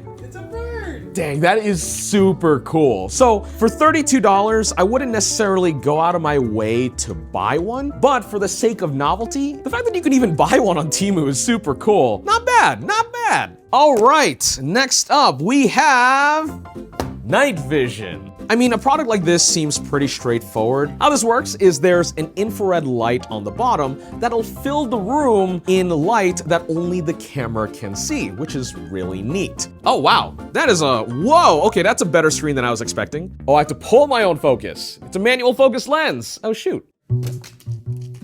Oh God. Okay, so this is a micro SD card set that we also bought from Temu, which is a bit sketch. I know these things are very cheap, but usually what that means is they're lying about the capacity. But for our cheap Chinese night vision camera, it should be okay, right? Micro SD card is in. I guess I'll just start recording, because why not? All right, so this says that it's recording in full HD, 1080p. So right now I'm looking at a clock at the end of the room, and I'm about as focused as I can be using this tiny screen to preview. But let's turn off the lights completely, and let's see if we can properly spectate in the dark. I'm gonna hit the first stage of IR light on this camera to see how much better it'll make out that clock. Ooh. Yeah, you can make out very distinct shapes. This camera's doing a pretty good job. I'm gonna look at Luke. In terms of what we can see on camera, you look very bright. It's because I am. Oh, there you go. All right, so we shot with our Temu night vision goggles, recording on our Temu SD card. Let's see if any of this actually works on a computer. Oh boy, here we go. There's one video and it's AVI. That does look like 1080p though. In terms of frame rate, it's not the best, but in terms of detail, I thought it would be worse. I'm actually kind of impressed. It's pretty good, honestly. Yeah, it's way better than I was expecting, honestly. Dang, I guess cheap cameras have come a long way. The only thing that I want to test out though is that we have this SD card. I do want to see if it's actually reading as 256 gigs. Oh yeah, it's reading as 256 gigs. The transfer speeds aren't that bad. It took about 10 seconds to transfer a gigabyte file.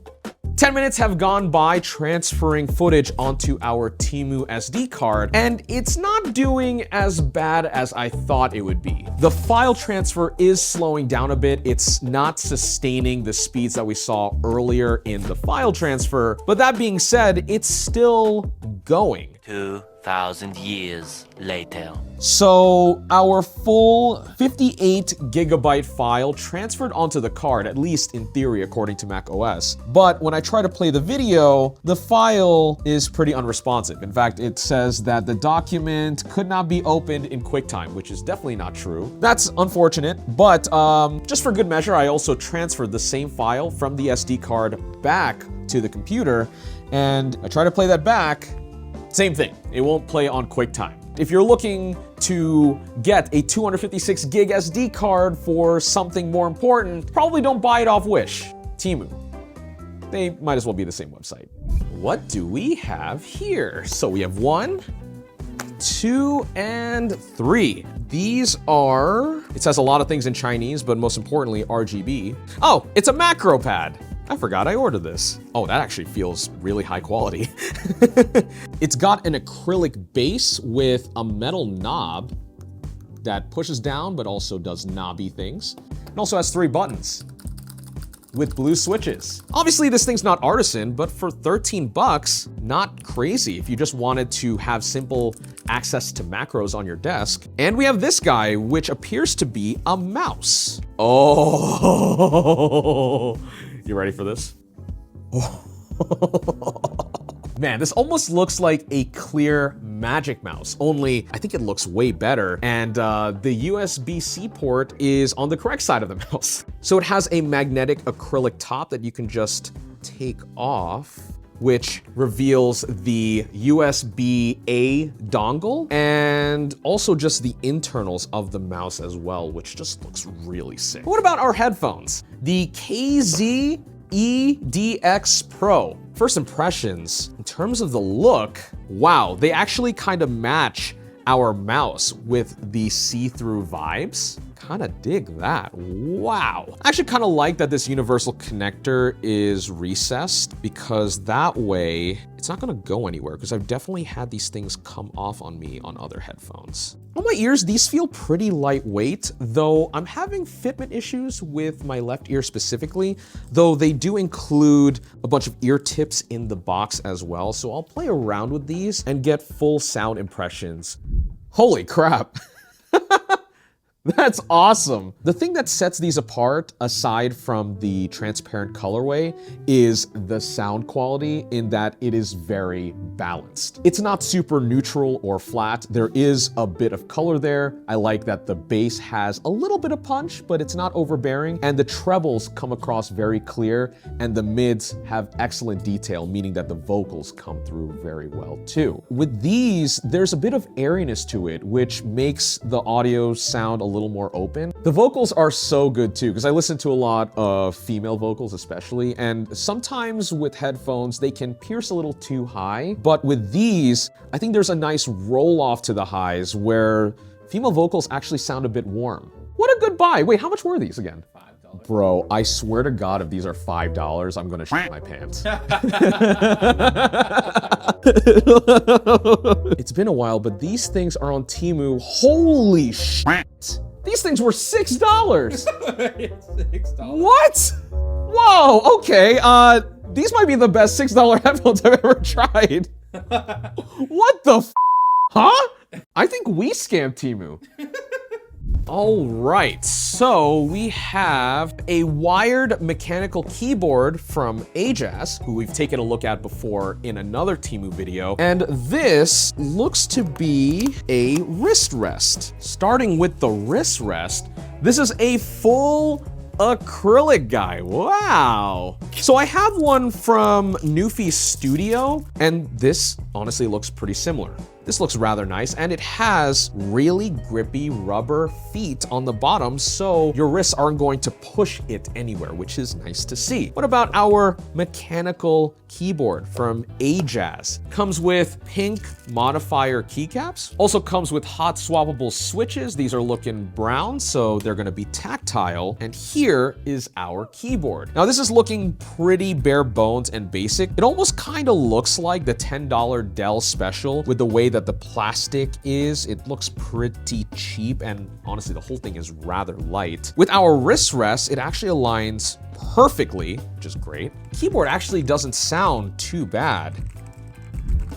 So just like I mentioned in the unboxing portion of this video, the keyboard actually sounds decent stock. Now at $40 and with switches that aren't lubed from the factory, there's only so much that you can expect, but all things considered, I think this is built really well. The stabs on our spacebar sound pretty decent. There's not a lot of rattle there. And now that I have this keyboard on a desk pad, I think that helps a lot to keep the reverberations down to a minimum. There's nice LED lighting in here. As far as I can tell, it's just white, which is totally fine because that's how I would rock it all the time anyway. And the light does shine through the keys as well. There's some transparency in the letters, so that's cool to see. You also have media buttons up top for easy access, but best of all, there's a volume knob. You can turn it left or right to adjust how loud the sound is, or push it down for mute. It's pretty simple, it's a little thing, but for $40, I like that a lot. Especially considering the fact that Temu didn't send us the right colorway. I don't exactly remember which one I ordered, but it certainly wasn't plain black. Look at this keyboard, whoa! But it is what it is. Really can't be surprised, honestly. In fact, that's usually what we expect out of Temu. It is quite tall, especially when the deck is lifted up and at an angle. It's not the most comfortable typing position, which is why I'm happy that we got this acrylic wrist rest. Not only does it look good on the desk and is actually really high quality. I love how clear that is. There's no scratches or scuffs. It came really nice in the box, but also it elevates our wrists so that typing is way more comfy. So yeah, the acrylic wrist rest is cool, but it also matches our other two peripherals, namely our see-through mouse, which looks awesome. I love that you can see the inside of it completely, and it looks super clean. And functionally, this mouse is really solid as well. I think it could be a bit louder in terms of tactility. It sounds pretty muted, and honestly, these mouse clicks are a bit soft for my liking. But as a travel mouse, I think this is acceptable at the very least. And you also have some buttons here. You have DPI adjustments, and there's also a screen button here, which basically minimizes your window. So if you need to mouse around really quickly and hop between apps or close apps very quickly for whatever reason, you have that option. For as nice as this mouse looks, I do have some concerns about how it'll hold up in the long term. With this very glossy plastic, I think this will get scratched up very easily, especially as you start transporting it in your bag with other stuff. That's something to keep in mind if you do find this mouse on Temu and want to pick it up. And lastly, we have our 3-key macro pad. So this guy was, I think, around $14, and it has 3 keys that you can map, as well as a knob that's completely metal and is also a button. And you can map them to basically anything that you want. Unfortunately, I threw away the box to this thing before I plugged it into my computer and realized that I needed a piece of software to map stuff to the macro pad. So I did some searching online and found one that works, and it's actually very straightforward. You have access to a bunch of keyboard keys, modifiers, multimedia controls. You can even control the LEDs on this thing as well, and also mimic mouse functions too. So for example, if I highlight this piece of text off of this article and hit the left button, I go to my notepad over here and hit the right button, it pastes that whole bit of text in. Super simple. If I hit the middle button while text is highlighted, it does a cut. And then if I hit the right button, it'll paste it. Obviously, this is the most rudimentary way to use a 3-button macro pad, but the takeaway here is that the possibilities are endless and there's a lot of functionality to be had with just a bit of configuring. Next up, we have this fancy looking speaker. It looks like a pretty simple speaker, just plugs into 3.5mm headphone jack and is powered by USB. Looks pretty nice. So I'll say that this is not real wood, nor is it particle board. This is just straight up plastic, but the effect is rather nice. I think it's a pretty convincing looking wood, if I do say so myself. It also comes with headphones. They actually look like Apple EarPods. Oh yeah, looks like it has a headphone jack and a mic jack as well. So it'll do pass-through, presumably if you have this on your desk in your PC setup. You won't have to reach around the back or on top of your PC to plug in headphones. You can do it right from these speakers. It also comes with a microphone, but you know, kind of like those ones that you would use when you're commentating a Madden game, but you just plug it into the headphone jack. Okay, it only made that sound once, so I think I broke something. Yeah, that's not a mic solution. That's not real. We're just gonna, we're gonna pretend that doesn't exist. Reach the Sky Night Core. Oh, so let's play something with bass.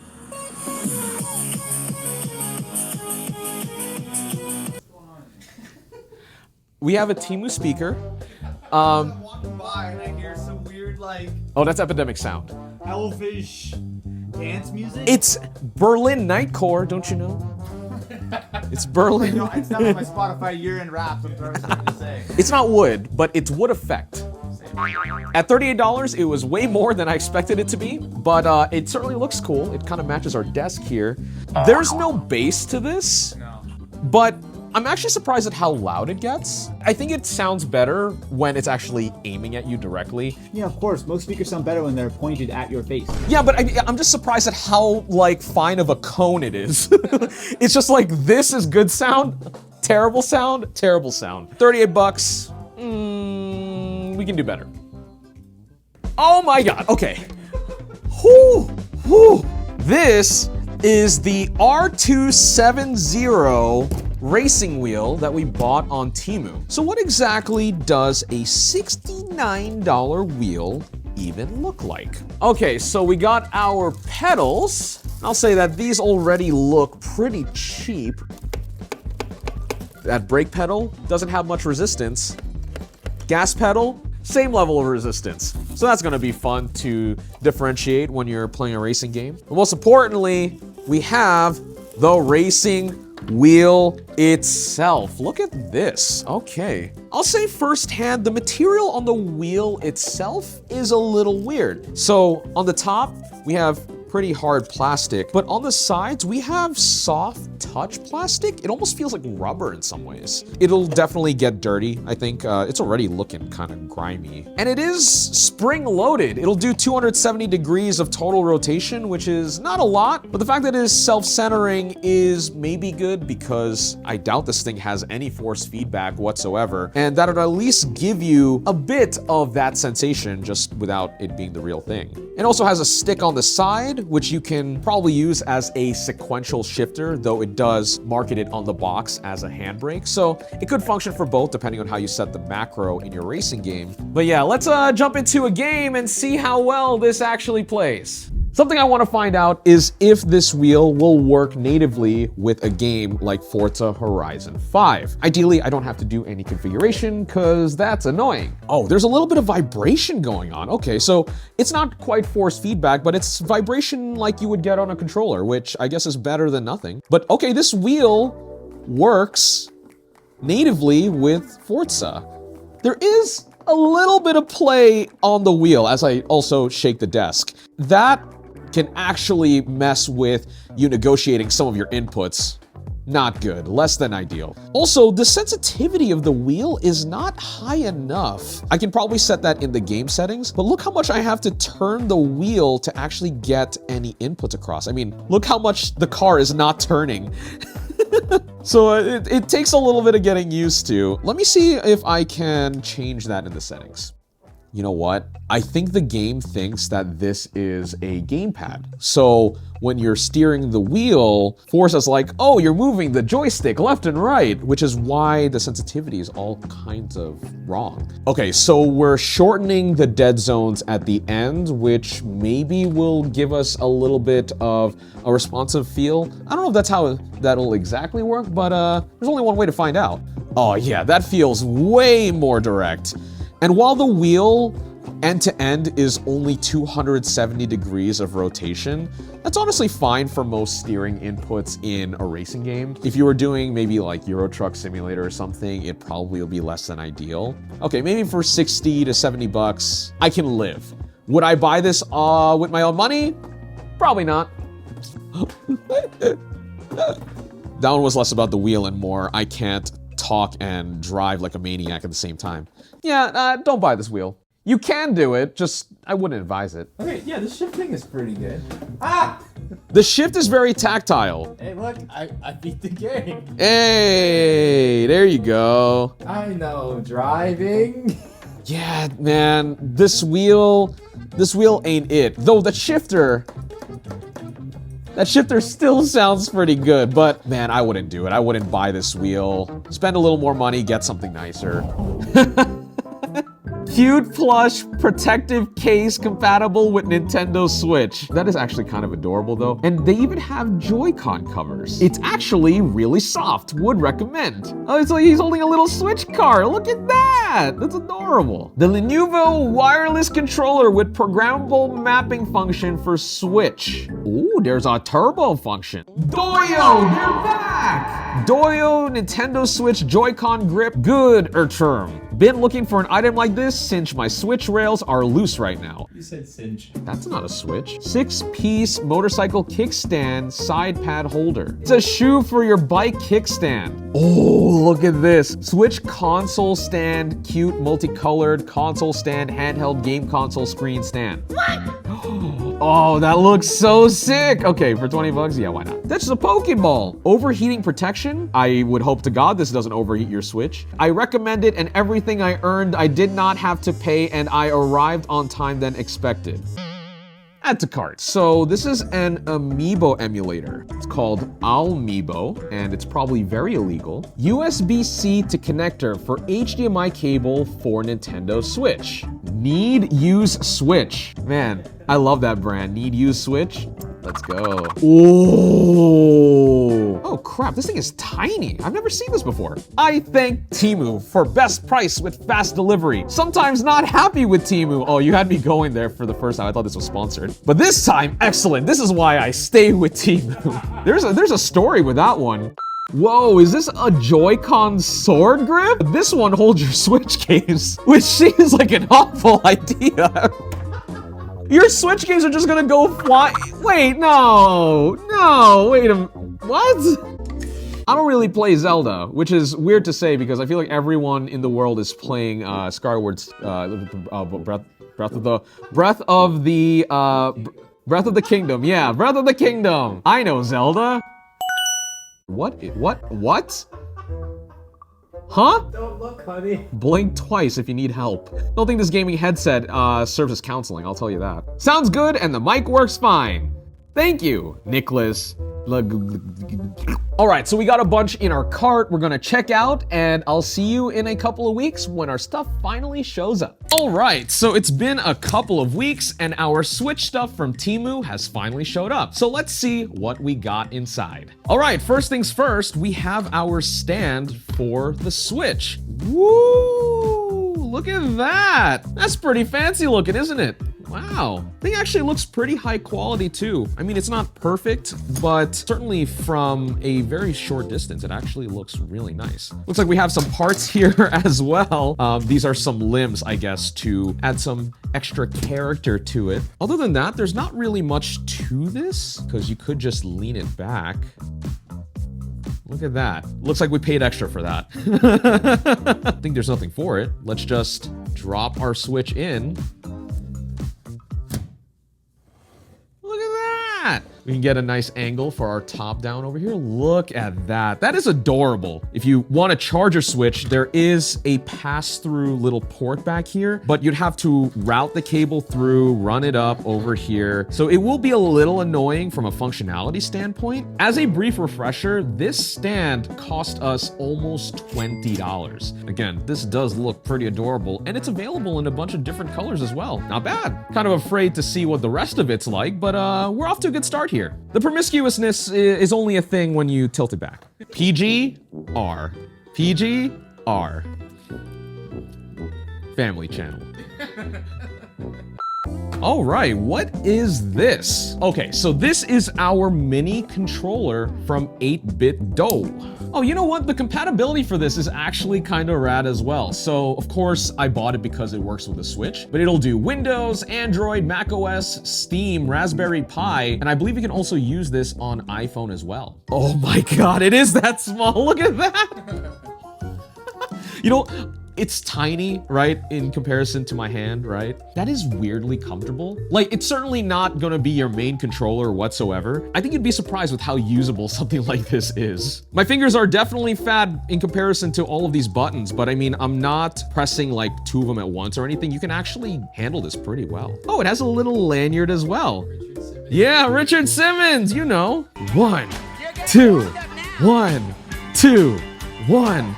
So we bought this on Temu.com for around $23, but I know that you can find 8-Bit Do stuff on Amazon as well. I'm gonna do the thing that most people don't do, which is read the instructions. What? Holy shit, they give you a whole atlas. Yeah, maybe if Christopher Columbus read this, he maybe would have found real Asia. Oh shoot, oh, it just synced. Wow, okay. Wow, look at this. It works totally fine. I'm gonna go play Densha de Go. Buca de Beppo? Buca de, yeah, I wanted the spaghetti. You make spaghetti on a train. That's 100% what it is, Luke. Apart from the fact that it looks like I'm controlling its bum. Densha de Go. All right, Luke, we can only go 55 kilometers an hour or they're gonna yell at us. I say push it. No. Pedal to the metal. No, we can't. Oh God, I'm gonna point. So when we pass this checkpoint here, we can go 70 kilometers an hour. Oh, this is the station? Oh, it's a station. Oh, we got a break. We got a break. We have 37 seconds. We can't overshoot or our customers are gonna hate us. And we also have to try to hit the marker at the same time and be accurate with our distance. No, we overshot! Oh! Oh! Only 104 centimeters away with 1 second left. Accuracy. What are we doing? What? Oh yeah, it's about the controller. All right, Densha de Go worked totally fine with this controller. This is seriously impressive. Have no complaints with it, really. Yeah, you know what? Not too bad, Teemu. Not too bad. Put it right there. You can push my A button whenever you want. All right, next up, we have our replacement kickstand. We paid $6.48 for this. That is very simple. How does this work? Okay, I mean, let me just jam it in and see if that... Oh, you weren't kidding. That's just in. If I had to zonk it for one thing, it is that one of the corners is not completely flush. It's holding it. What else can you really ask for? Yeah, thank you. Who are you thinking? Teemu. Now that our Switch has a new kickstand, we can play around with some of the cases that we got. Just in case you weren't sure, this one comes with comprehensive protection. What are the limits on that? We can find out, but I do not want to ruin the Switch. Precise keep position, easy installation, excellent material, but most importantly, humanization design. Humanization design. I said it twice and I don't know what that word means. We have Joy-Con covers. Be a nice little grip cover, I guess, for your Switch Joy-Cons. All right, not a bad Joy-Con cover. These are kind of like a TPU style material, so they will add a little bit of grip when you are holding this. They don't quite match the neon colors on the Joy-Cons, especially since you can see some of the color peeking through. Most importantly, we have our silicone cover for the Switch itself, and it has an Animal Crossing style print. Our case is now on the Switch, and I must say it does feel just as nice as the Joy-Cons, which is to say, surprisingly good. Let me see if the Joy-Cons going well. Yeah, look at that. The tolerances are pretty nice. Ooh, the volume buttons don't feel the best. Oh, and the power button doesn't have any tactility whatsoever. Probably the biggest zonks for me, if I'm honest. Zonks? Zonks? Zonks. Yeah. Zonks. Stonks and zonks. For $11.98, can't complain too much, but not bad. But let's take a look at our other protective case. This guy is an anti-fingerprint texture protective case. Durable and eco-friendly material. Don't know if I believe that last part, but we'll just go with it. Original design to make your Switch one and only. New products have a slight odor that is normal and can be replaced in the ventilation to disperse the smell. Wow. Okay. If it's gonna smell like lead, at least they let you know ahead of time. All right, let's see what we got. Holy crap. They skinned a whole ass carpet for this. Dude, this actually feels like the carpeting that you would install in your house. I'm not even kidding. Oh my God, these Joy-Con covers. Bro, this is perfect for the winter. It'll definitely keep your hands warm and your Switch. Oh, and it even comes with these like covers too for the front of your Joy-Cons. Imagine this just kind of sits in. Yeah, that was easy. Second one in. Behind all of the fur, there are some hidden sharp edges here. That's a very obtuse angle. Yo, they need to hit that with sandpaper before they put the fur on that, Jesus. On first impression, not as soft as you would think it is from looking at it on camera. In intense gaming sessions, enjoy your rug burn.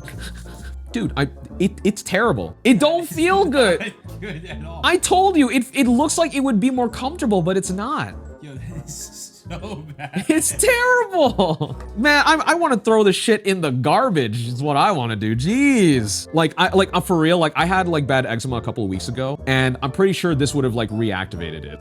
That's a miss. How much did we pay for this? $16.12. Wow, what a fucking ripoff. Holy shit, no. In the garbage you go. I do not want this thing in my sights anymore. If you wanted B-roll of this thing, Luke, too bad. We're throwing it out. No, don't need that shit. Bad. Next up, we have our Switch docks, or at least one real dock and one that's a cable that does the same thing as a dock. First, I want to open up our USB-C to HDMI cable. Oh, I love the colors on that. Hello? Dang, okay, this matches our neon Joy-Cons. Totally forgot about that. The company that makes this, or at least the brand, is called Need Use Switch. It's about as bootleg as you can get. Oh, wait. Ah, Nintendo. We're gonna try this on our gaming desk in just a moment, but I want to, before we get to that, check out what's in this box. It is a Pokeball Switch dock. Boom, here it is. Whoa, what is that material? It has a USB-C plug on the bottom, and on the back we have HDMI, USB-C, and USB-A. Boom. Actually looks kind of nice. Neat little touch, half Pokeball, the little button in the middle.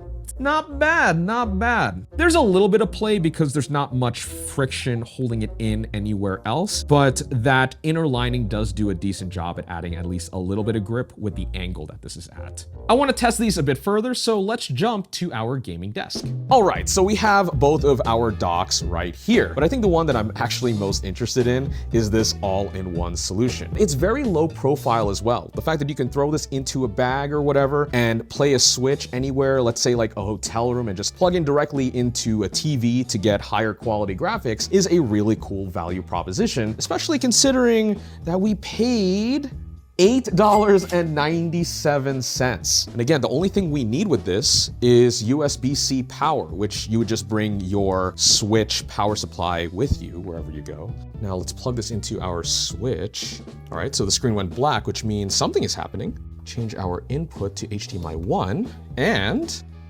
hey! I mean, look, these docks are very straightforward, but this looks really nice on our 1440p monitor.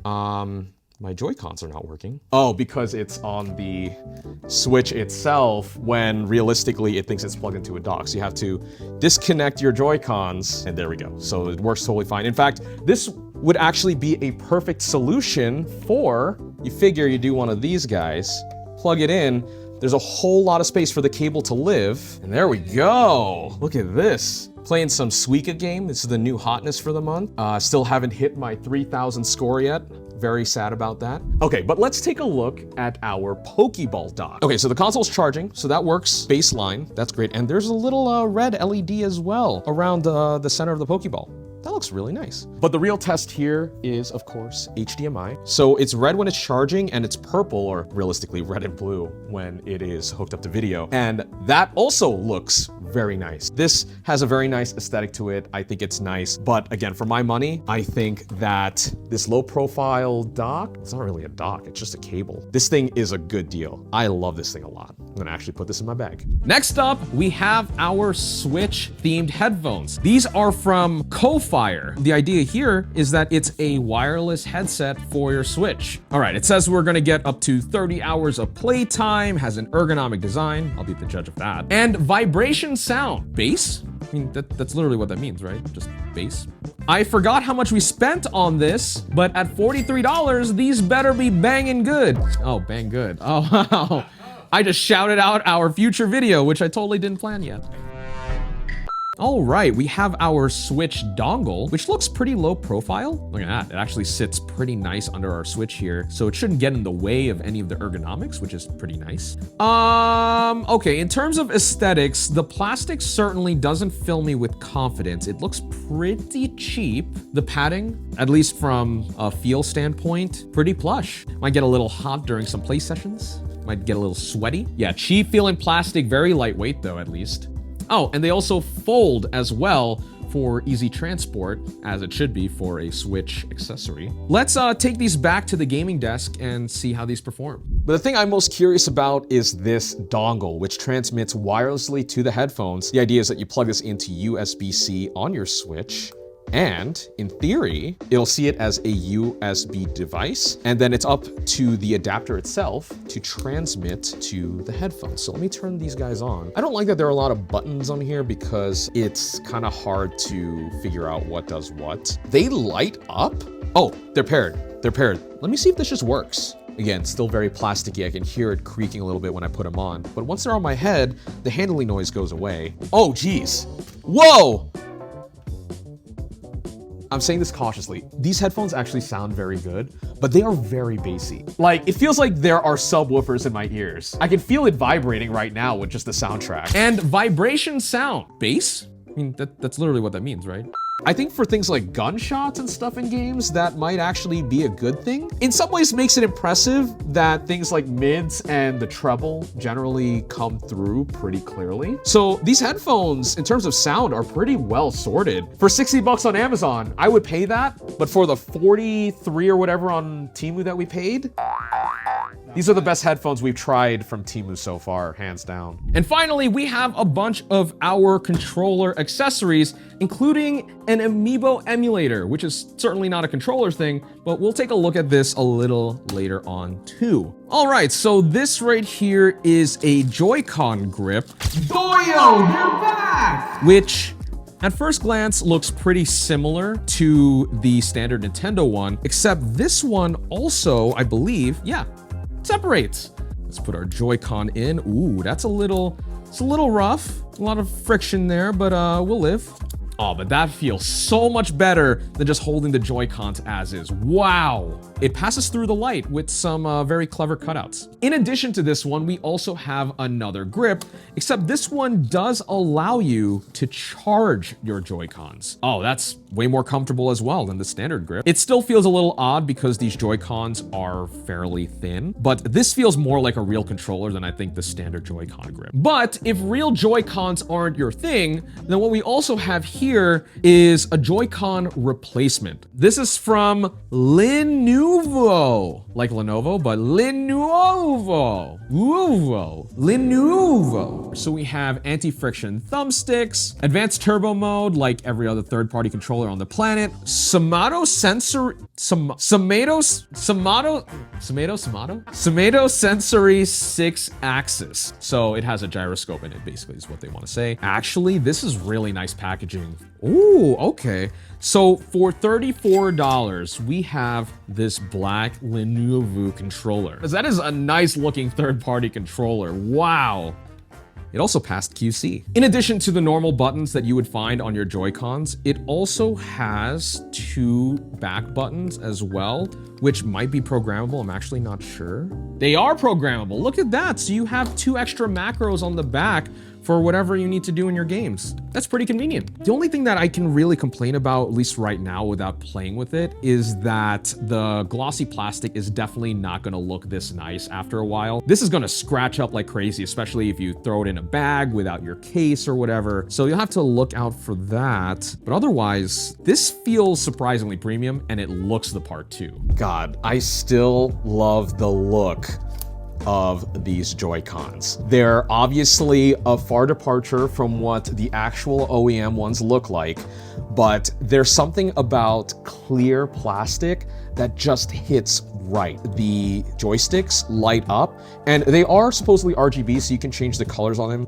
First impressions, the joysticks do get pretty loud, but there's way more travel on these than something like the standard Joy-Con. It's just way more comfortable to hold. It fills out my grip very well. I can play on these things realistically longer than the standard Switch ones. It feels more akin to a real controller. Playing Suika game, obviously, it's not the most intensive title to try out a controller with. I think that having these comfortable Joy-Cons will make those play sessions last way longer. The fatigue won't be there, they're way more ergonomic, and I think that's something that I super value. Probably the only downside to our Lenovo Joy-Cons is that the controllers themselves are big enough where our kickstand is not cutting it at all. Maybe with a Switch OLED with the larger kickstand, it would probably fare better.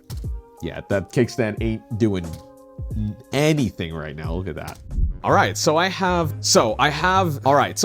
our all Amiibo emulator. So the idea here is that it has a bunch of the NFC tags built in so that you can, in theory, use whatever Amiibo you want that's programmed in here and use them in the game. First of all, how do I turn you on? There's a lot in here. Skylander, Splatoon, there we go. Okay, so we have our Amiibo reader in the game. Let's just tap our Amiibo here.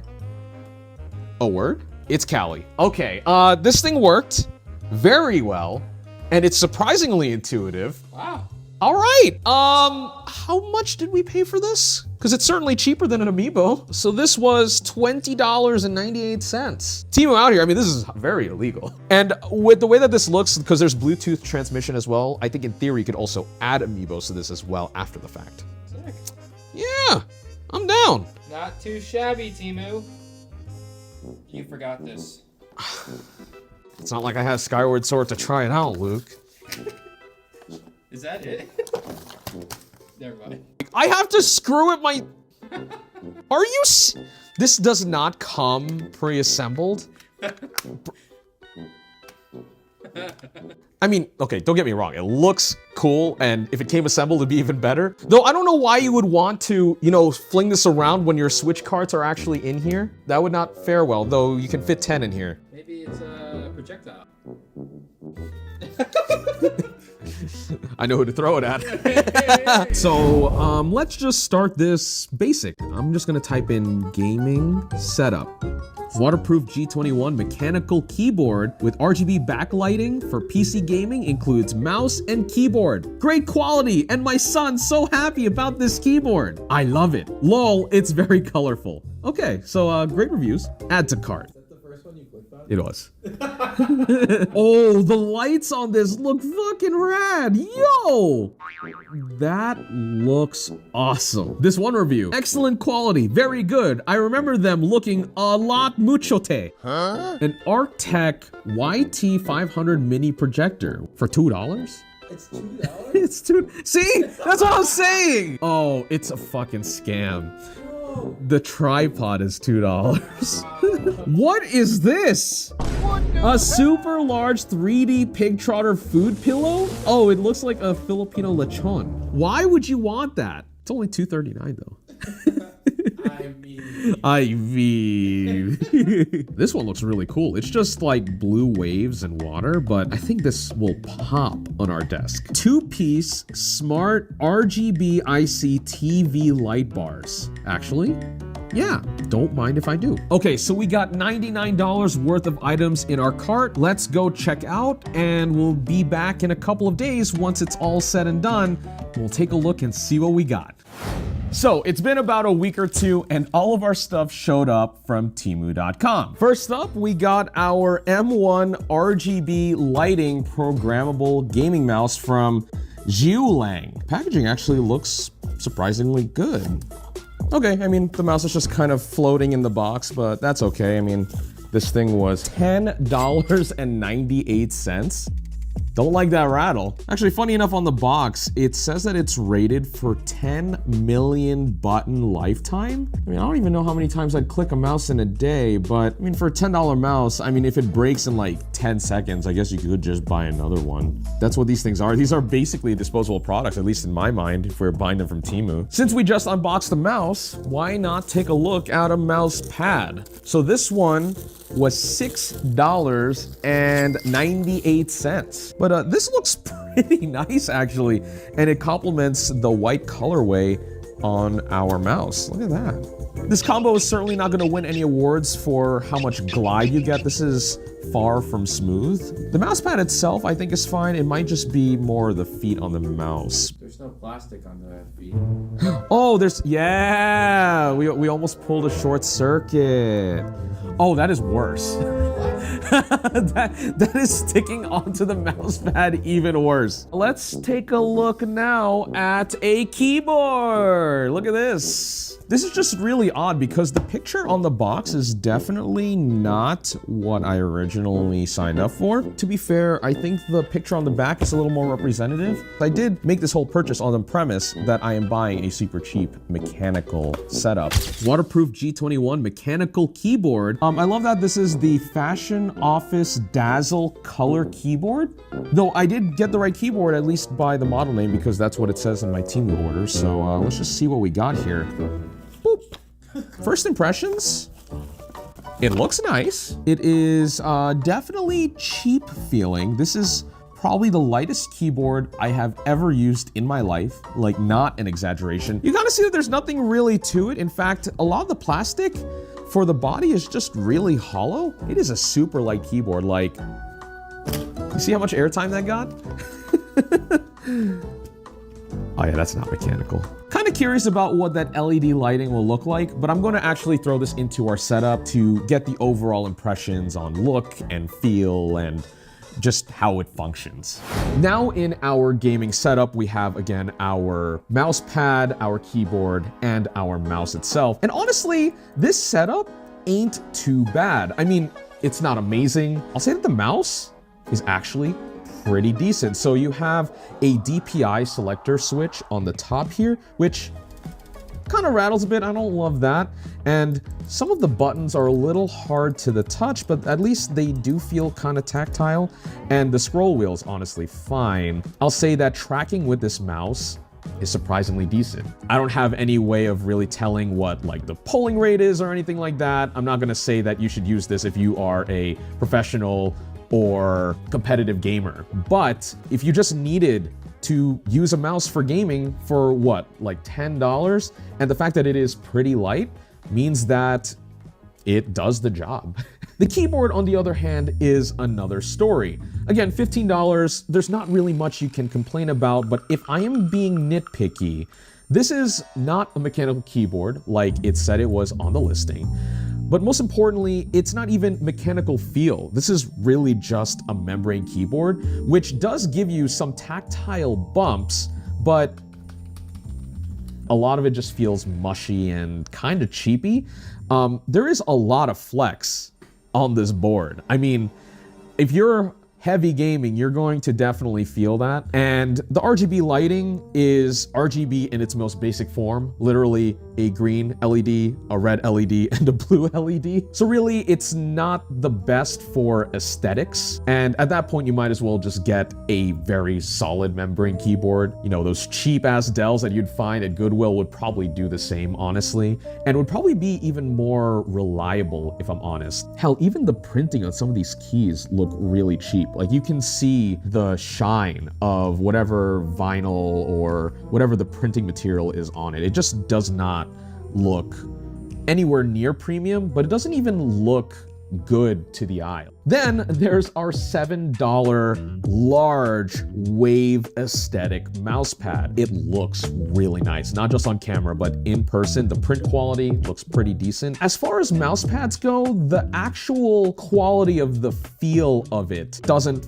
feel that premium, which again, $7 mouse pad, can't really complain there as well. You do feel it, especially when you move your mouse. And part of it is the mouse itself. The mouse does have glides, which work okay. They're not exactly the most flush, especially in the corners here, where they can actually dig into the mouse pad itself, which adds to the friction of when you're tracking with your mouse. I also feel like part of it is the mouse pad itself. Now, grabbing our glorious mouse, just gliding this along here, it feels rougher. This is not really the most ideal way of doing this, but I have our Corsair mouse pad here, which uses better materials, and I think the weave is a bit better. It's a bit more intricate, definitely way smoother on our glorious. But take our Temu mouse, and that's already a lot better. For $7, this mouse pad is pretty decent, but I'd spend a few more dollars and get something a little more premium, especially if I want to game more on it. It's something that feels way smoother. All right, thank you, Luke. So this is the gaming headset with mic/RGB rainbow backlit. Let's see what we got here. So this headset, according to Temu.com, is $19.48. This actually kind of looks better than I was expecting. And I say that mainly because of the ear cushions. They actually feel pretty good, not gonna lie. They definitely don't sound great. Sounds like SpongeBob walking with his new shoes. You got that John Madden action in the front. 35 down, 35 down is... No, the game's over at that point. Again, some aspect of this build is better than others, but I think generally overall, I'm actually kind of impressed. A lot of that squeaking is actually this top band. Ah yes, the KPIs are up. Dow Jones? Where is he? I never knew him. Who the fuck is NASDAQ? Let me plug this in to power at least to see what our RGB looks like. What does it look like? Oh, yo. I mean, yeah, it's a little excessive, but I kind of like the effect. I mean, come on. This actually looks pretty close to what the listing was showing back when I first ordered these. Yeah, no, like this is actually kind of sick for, again, how much? Almost 20 bucks? let's go to the desk and see what this was like to use after a couple of days. The headset in our setup actually looks pretty good with all of our peripherals. It is a bit of a gray compared to the white on our mouse and keyboard. The RGB here is done a lot better than obviously how it is on our keyboard and maybe even on our mouse. What I'm curious about with this is how it sounds. At least there are some inline controls though. We do have a little wheel here for volume, and there's even a mute switch. Look at that. 12 seconds later. It is muddy as fuck. There's no sense of treble at all. It's literally just bass without any detail, and it muds over everything. On the upside, this does get pretty loud. Valorant has pretty good audio directionality, and you don't really need like surround sound headphones to amplify that. Like, I can still hear if people are behind me, to my left or right, in front of me. The directionality is there, so I can't really complain on that front. It does sound like I am a bit underwater. But at the base level, it does output sound, and loudly at that. Would I recommend it? For 20 bucks, I think you can get better headphones, if I'm honest. You could probably even get some name brand ones from like HyperX and stuff for not that much more money. I would go in that direction. Ooh, ooh, ooh. Okay, well, yeah. Hello? Hello? Nope, nope, okay, okay. Yeah, it's the headset. It's the headset's fault. Next up, we got some LED light bars to spruce up our gaming setup. Now, these are RGB, and supposedly they have an aluminum alloy chassis, which should make it feel a little high quality. 10 seconds later. It's definitely not aluminum alloy. I mean, what can I say? For $17.48? These on the stands, which they do sit on pretty well, look at that. And they have buttons on the back for all of the different modes and stuff for lighting. Look at that, it is moving the lights to the sound of my voice. Ah, ah, ah. Whoa!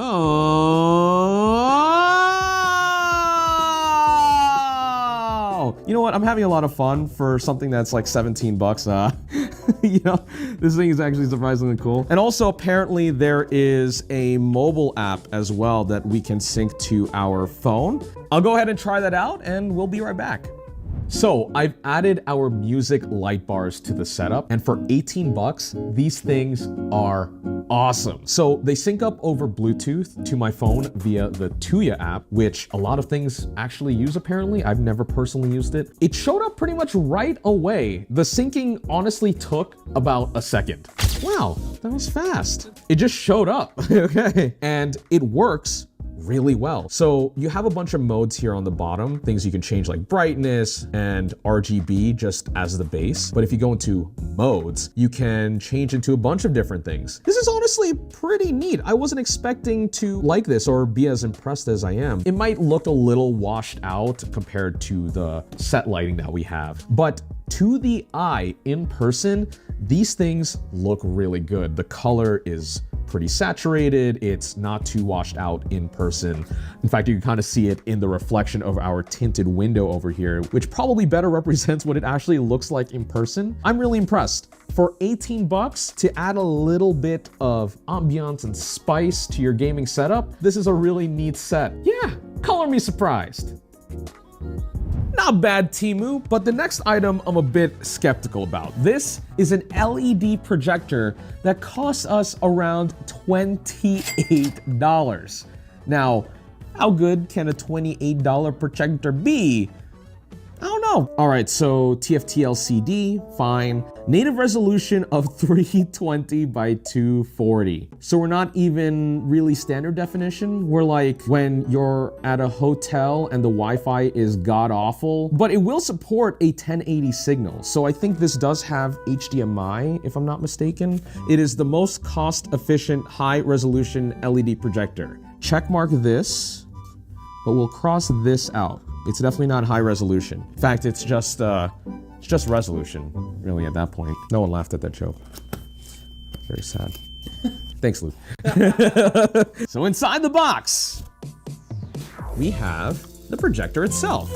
They certainly saved a lot of money by not painting it. All right, on first impressions, this doesn't look too bad. So HDMI and USB-A on the side for video stuff. And there are also buttons on the top to navigate if you don't want to use the remote. You also have a focus lever on the side. All right, so this is an actual proper projector at the very least. Let's also take this to our studio and see how well this will actually work. A little skeptical. $28 projector.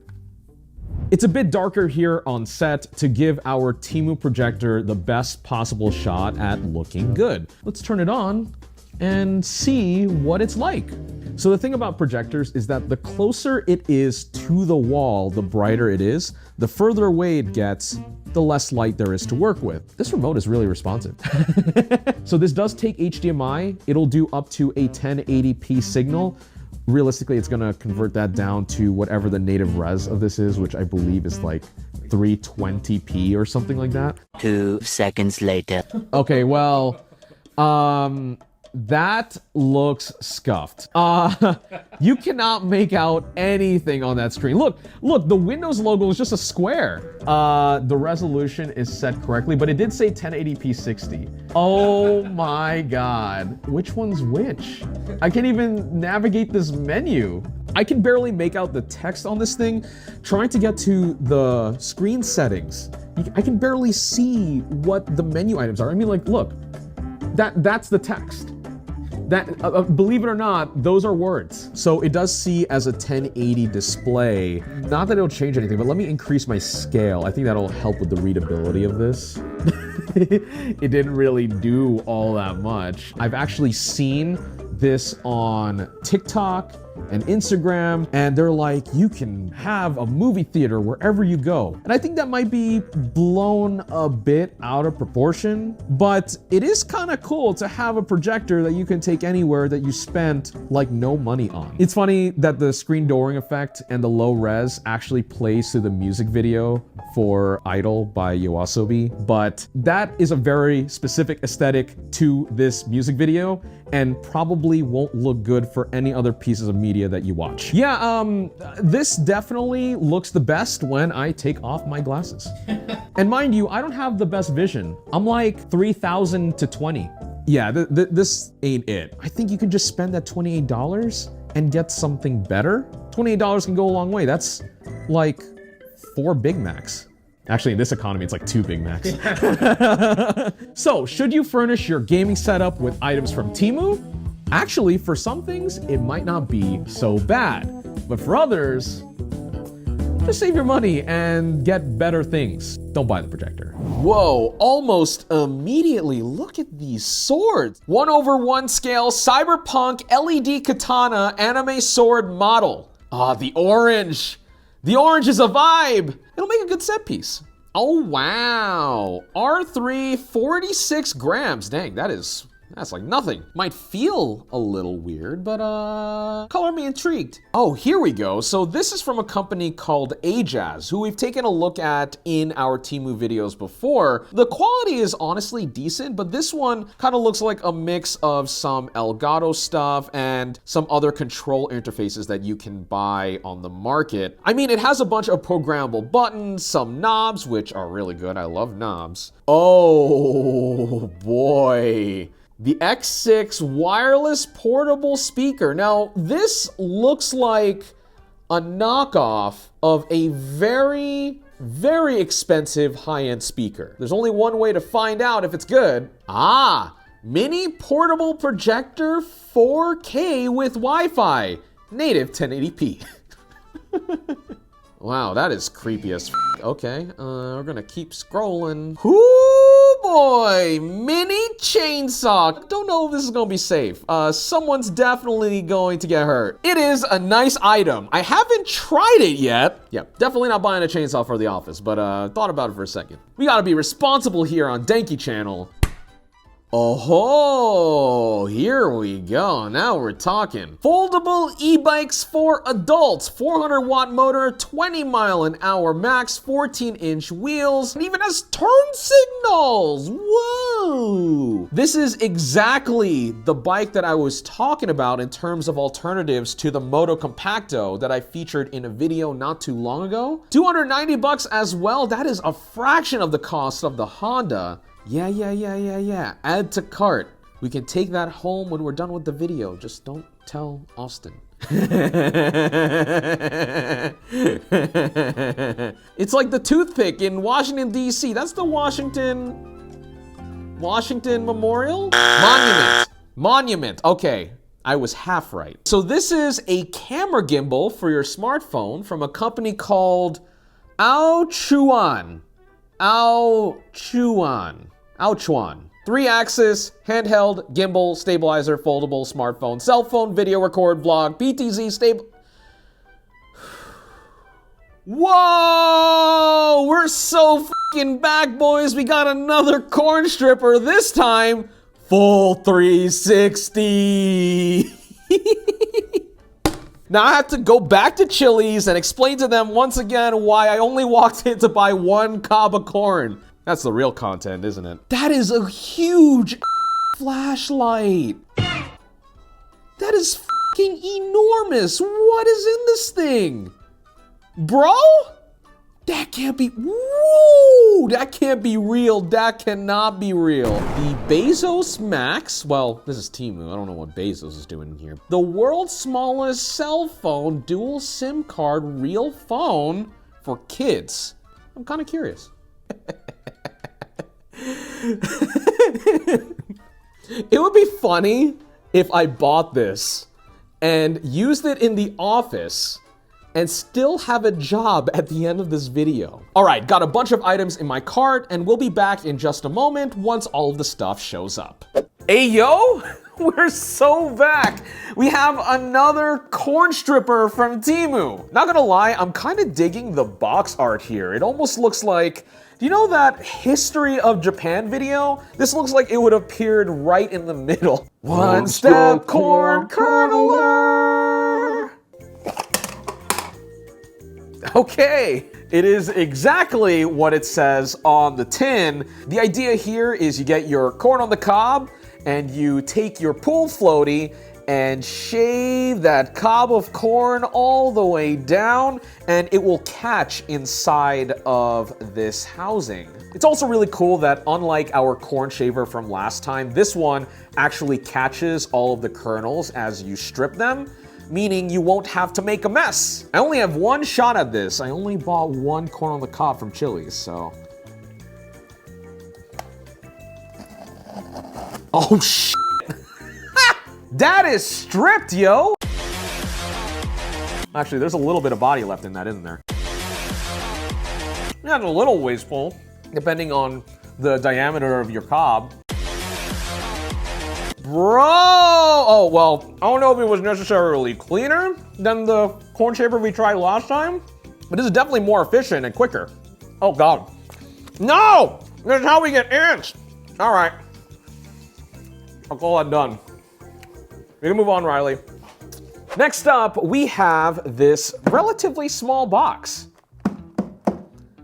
Either my desk is very hollow, or this is heavy. Oh, okay. So this is a wireless Bluetooth speaker, but not just any one. This actually resembles a luxury product that I remember seeing on Unbox Therapy a couple of years ago. Though I must say, while that speaker might have looked and probably sounded very cool, this one is rather tiny by comparison. Though might I add that this speaker also cost us only around 25 or 26 bucks, whereas the original, the big guy, cost about 3,000. So if this is any bit decent, I'd call that a success. Ew, we got micro USB, gross! Antiquated technology aside, here is our Bluetooth speaker, which apparently came in red. I thought I'd be getting a black one. Wait, what?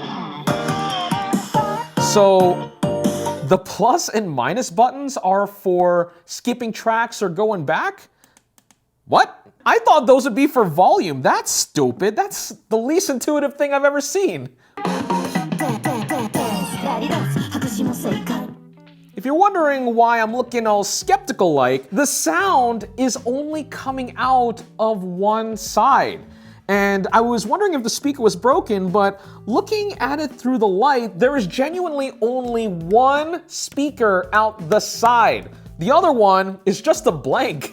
That's so dumb. But overall, the sound quality leaves more to be desired. It honestly comes out pretty muddy in some parts, and especially when you start turning up the volume, it can get pretty distorted rather quick, especially with the mids and highs. But yeah, for 25 bucks, I think you could do better, which is a shame, but at the very least, it does look cool. Ah, this one's pretty light.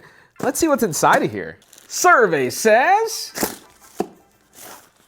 a mouse. And not just any mouse, a very light mouse. It's called the Paw 3395, which is a very nondescript name. Ooh, that is, wow. Holy crap. Yep, this is most definitely light. And as you can see, part of where they've saved the weight is this is just a skeleton for a shell. So first I'm gonna try out the lightest mouse that I have in the office right now, the glorious Model O Wireless. This guy is 69 grams. Nice. And as for our Attack Shark, this guy is 47. Holy crap, okay. That explains it. Comfort is a whole other story. I don't necessarily like how it feels on my palms with it being so porous. Now, it's not like the glorious Model O is that perfect either, but with the density of the honeycombs on here, it almost doesn't feel like there are holes in it at all. I'm going to have to revisit this a little later on in the video once I've had more time to try it out. So stay tuned, we're gonna try this as well as a bunch of other peripherals a little later on in the video. Oh my gosh! This might be the biggest box that we've done on any of these Temu videos. Up. Oh God. Whoa. Woo. Yep, this is a big boy. So, if I'm not mistaken, this is our e-scooter bike, which we paid around $250 to $300 for. Most importantly, I want to see what it's like to actually use a scooter bike that you can buy off of Temu. This one is from a brand called Deep Power, and their slogan is creating new life. Ew. Let's get this out of the box. You know what, now that I think about it, I probably should do this on the floor. After going through all of that work to lift it up on the table. Ah. Oh, this is a legitimate bike. Oh, I mean, of course it is, it's an e-bike, but I thought it was gonna be more like a scooter type thing. Oh my gosh. Oh, yo. Okay. Oh, yo, okay. That is most certainly a bike. This looks like it will require a little bit of setup, so we'll be right back. We'll take it outside and go for a ride and create new life. All right, here it is, our Deep Power e-bike. It only took about 20 minutes or so to get all set up, and I'm honestly surprised on first impressions with how much you're actually getting for an e-bike that costs less than $300. Now, I'm not claiming to be some sort of expert when it comes to these kinds of products. Probably my best reference point for something like this has to be the Honda Moto Compacto, which I featured on the channel a few months ago. But where that one's more akin to an e-scooter that you just happen to sit on, this Deep Power is more of a proper bike, especially because it is driven by an actual chain in addition to an electric motor driving the rear wheels. But where I think this scooter from Temu absolutely wins out has to be in price to performance. Consider that the top speed on this guy is about 20 miles an hour, which is somewhat higher than that of the Moto Compacto, but it is also $700 cheaper as well. However, this begs the question, what is it like to actually use? Well, let's find out.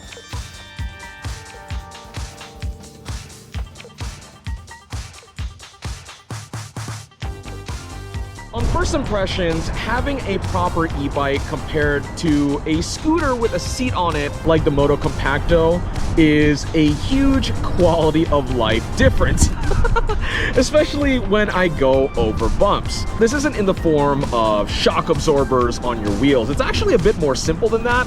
They actually put some sort of spring setup on your seat to absorb any bumps or imperfections on the surface that you are riding on, which makes it incredibly comfortable, especially compared to that Moto Compacto, which was particularly rough, especially when you ran into some uneven pavement. This is a huge difference and is honestly what makes me think that this is better and is way more practical. Well, I will say, going up this not so steep grade, the D-Power is struggling quite a bit.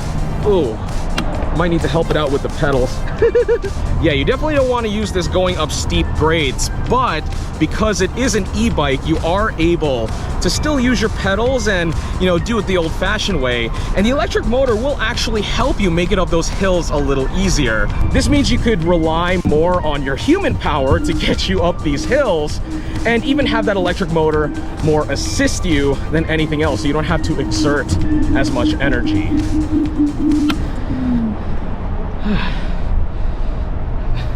Though even still, going up this hill is pretty tiring. But it beats having to do this 100% with my own legs, because otherwise they'd be actually falling off. Whew. Let's go downhill. Whew. Now we're catching some speed. Some other fun features about this e-bike: the switch gear is surprisingly impressive. It has turn signals, it has headlights, it even has 3 stages for your horn, which just get progressively louder, which is pretty nice. And while it doesn't have the most digital looking screen, it will at least tell you how much battery you have left on your ride, though a proper speedometer would be nice. Going over this bump, yeah! Miles better than the Moto Compacto. At least this has a little bit of suspension. Overall, for less than 300 bucks, this D-Power ain't too bad at all. Hell yeah.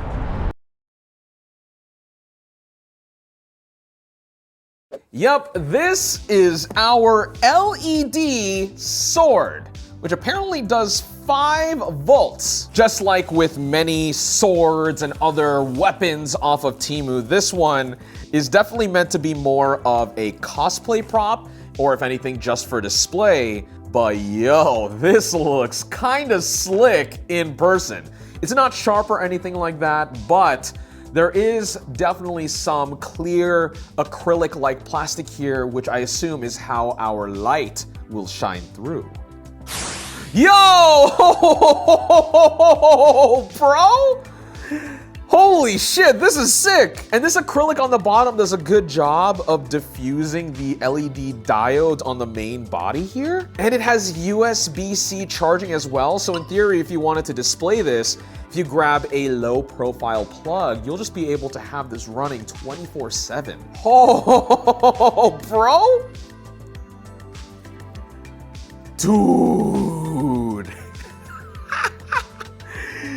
This is so sick! I don't know if it's just me being easily amused, but I like this a lot. This 80cm Cyberpunk LED katana anime sword model goes for $25.06. Oh, man, that's a deal. That's a deal. Yeah, like this. The camera's having a hard time focusing on me because there's no light. There's no need to be scared if you can't see.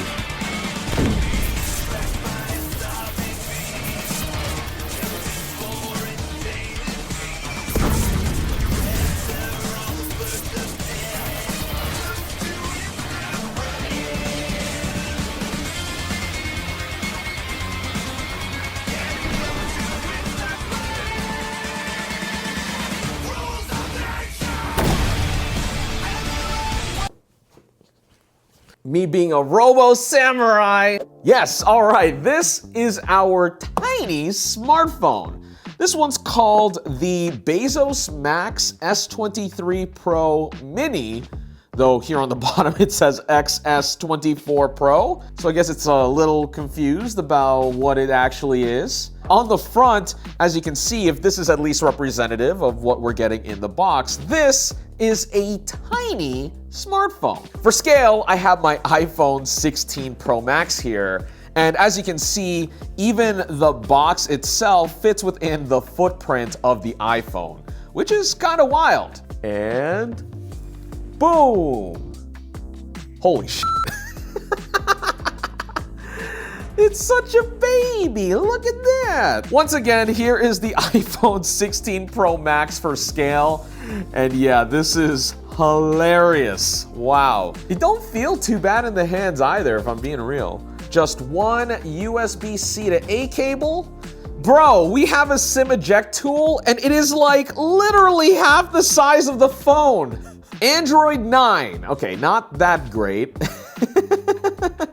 Oh yeah, we can try out the cameras. Let's do that. That don't look great at all. Let me take a selfie here. Let me take one with the front-facing camera. And this is what video capture is on the rear-facing camera. I don't know what any of the stills or video actually looks like, though if I had to guess, it probably sucks a lot. But we do at least have Chrome, and I want to see what the video playback's like. Bro, my thumb takes up like half the keyboard, but look, I'm typing accurately. Okay, this might be somewhat decent. By the way, we also have the YouTube handle now at Denki. Shout out to our partner rep. Oh, not only can it barely play a YouTube video, but the YouTube video is in the corner for some reason. The lag is making it so hard to make any adjustments on playback. Yeah, this website is taking forever to load up all of the assets. And even if it did have some extra performance, you are absolutely going to run into some scaling issues with UI because, again, the screen is super tiny and Android in certain parts might not be able to deal with it. I wouldn't really get this for anything more than novelty, but with a $44 price tag, I think that's all anyone could really ask for. All right, next up, what do we have here? That was a terrible cut. Nope, still bad. There we go. Ooh, looks like we have a mechanical keyboard. This comes from a brand called Mechanici, I think is how you say that. It's the KT68, which has a smart screen on it, which is very similar to a certain keyboard that I made about a year and a half ago. Warning, to avoid danger of suffocation, keep this bag away from babies and children. Well, don't tell me what to do. Yes! So immediately, I love the aesthetic here. Typing on, ooh. Silent linears? Oh, that's damped so well. Oh, well, the spacebar could use a little work. My main thing though is this screen up here on the top better be bomb because I think that's what's going to bring this $170 value altogether, quote unquote. Oh, fancy, okay. So we have a nice starting animation, not only with the LEDs underneath our keycaps, but also with this LCD screen. Now, going back to what I was talking about earlier, it's very reminiscent of this.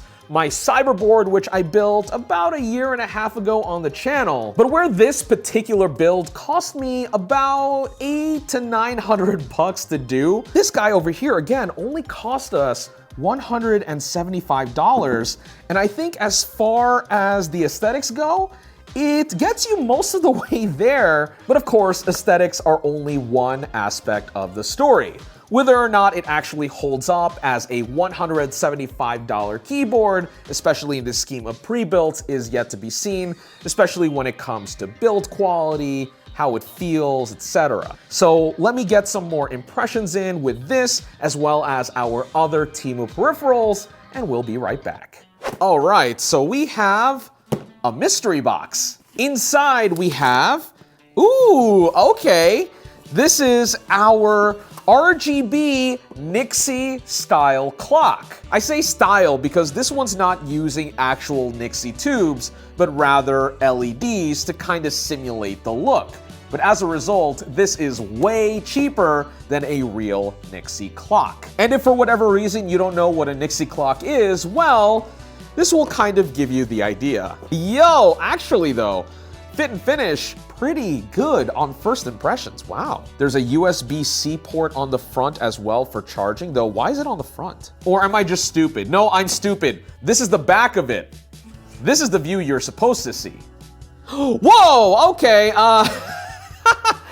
what a startup sequence. All right. The broad strokes for how a Nixie clock works is that for a traditional set, you have a bunch of tubes with coils in them, and they will fire up in a particular way to display a time. How this particular set circumvents that with LEDs is instead of the actual coils inside of the tubes, each tube has layers of etched acrylic with numbers on them. All that being said, I think this product manages to mimic the look of the original pretty well. Sure, it doesn't look as organic as the actual chemical and electrical reactions that are happening with real Nixie tubes, and the actual numbers themselves are kind of thin compared to real Nixie clocks. But considering that traditional options normally cost hundreds of dollars and that this one only costs us like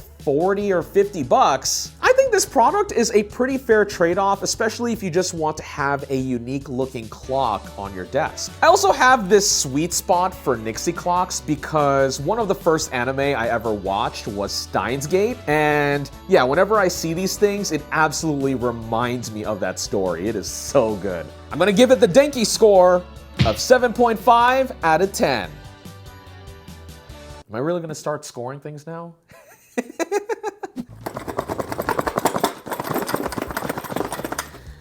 I don't know what's in here, but whatever it is, it wasn't packed very well. This is our horn. It doesn't look like there's much assembly required here. It pretty much came as is, though I think I'll need to plug this into some kind of power source, and it's hardwire. Like, this is probably going into your car via some kind of switch or a battery. Also, this looks proper serious. Like, me standing next to it, I can probably go somewhat deaf, or we'll definitely hear some ringing in my ears if I don't wear some protection.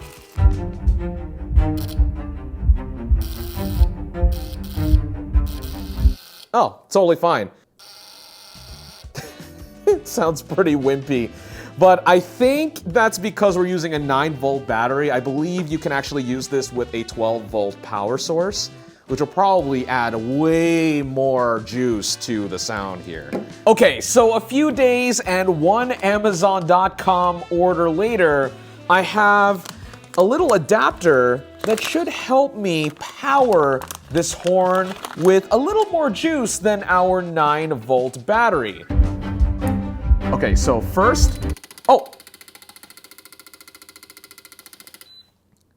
so that did nothing. We got a bigger battery, and let's go for it. Hello?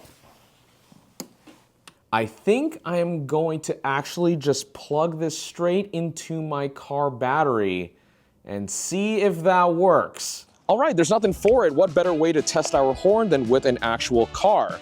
So while the battery is in the back of my vehicle, I do have connections up here in the front if I need to jump, but also I guess it will work just the same to test stuff out. And I don't think anything will go wrong by testing the horn. It's a pretty simple connection. So I'm gonna put on these headphones here, mainly just for hearing protection. And here goes nothing, I guess. Nada. Nothing. Okay, well, it was worth another shot. Maybe I'm doing something wrong in the process still, I don't know, but maybe don't buy a horn off Temu. That's all. Now lastly, to close things out, as we always do in these Temu videos, let's talk about our peripherals. So again, we have this Magnification KT68 keyboard with the transparent keycaps. We also have this Attack Shark mouse, which is incredibly light. Plus, I didn't unbox this, but I also bought a Stream dock from Ajaz, which may or may not look a bit like a Stream Deck, but only cost around $50. First, let's start with the keyboard with a typing test.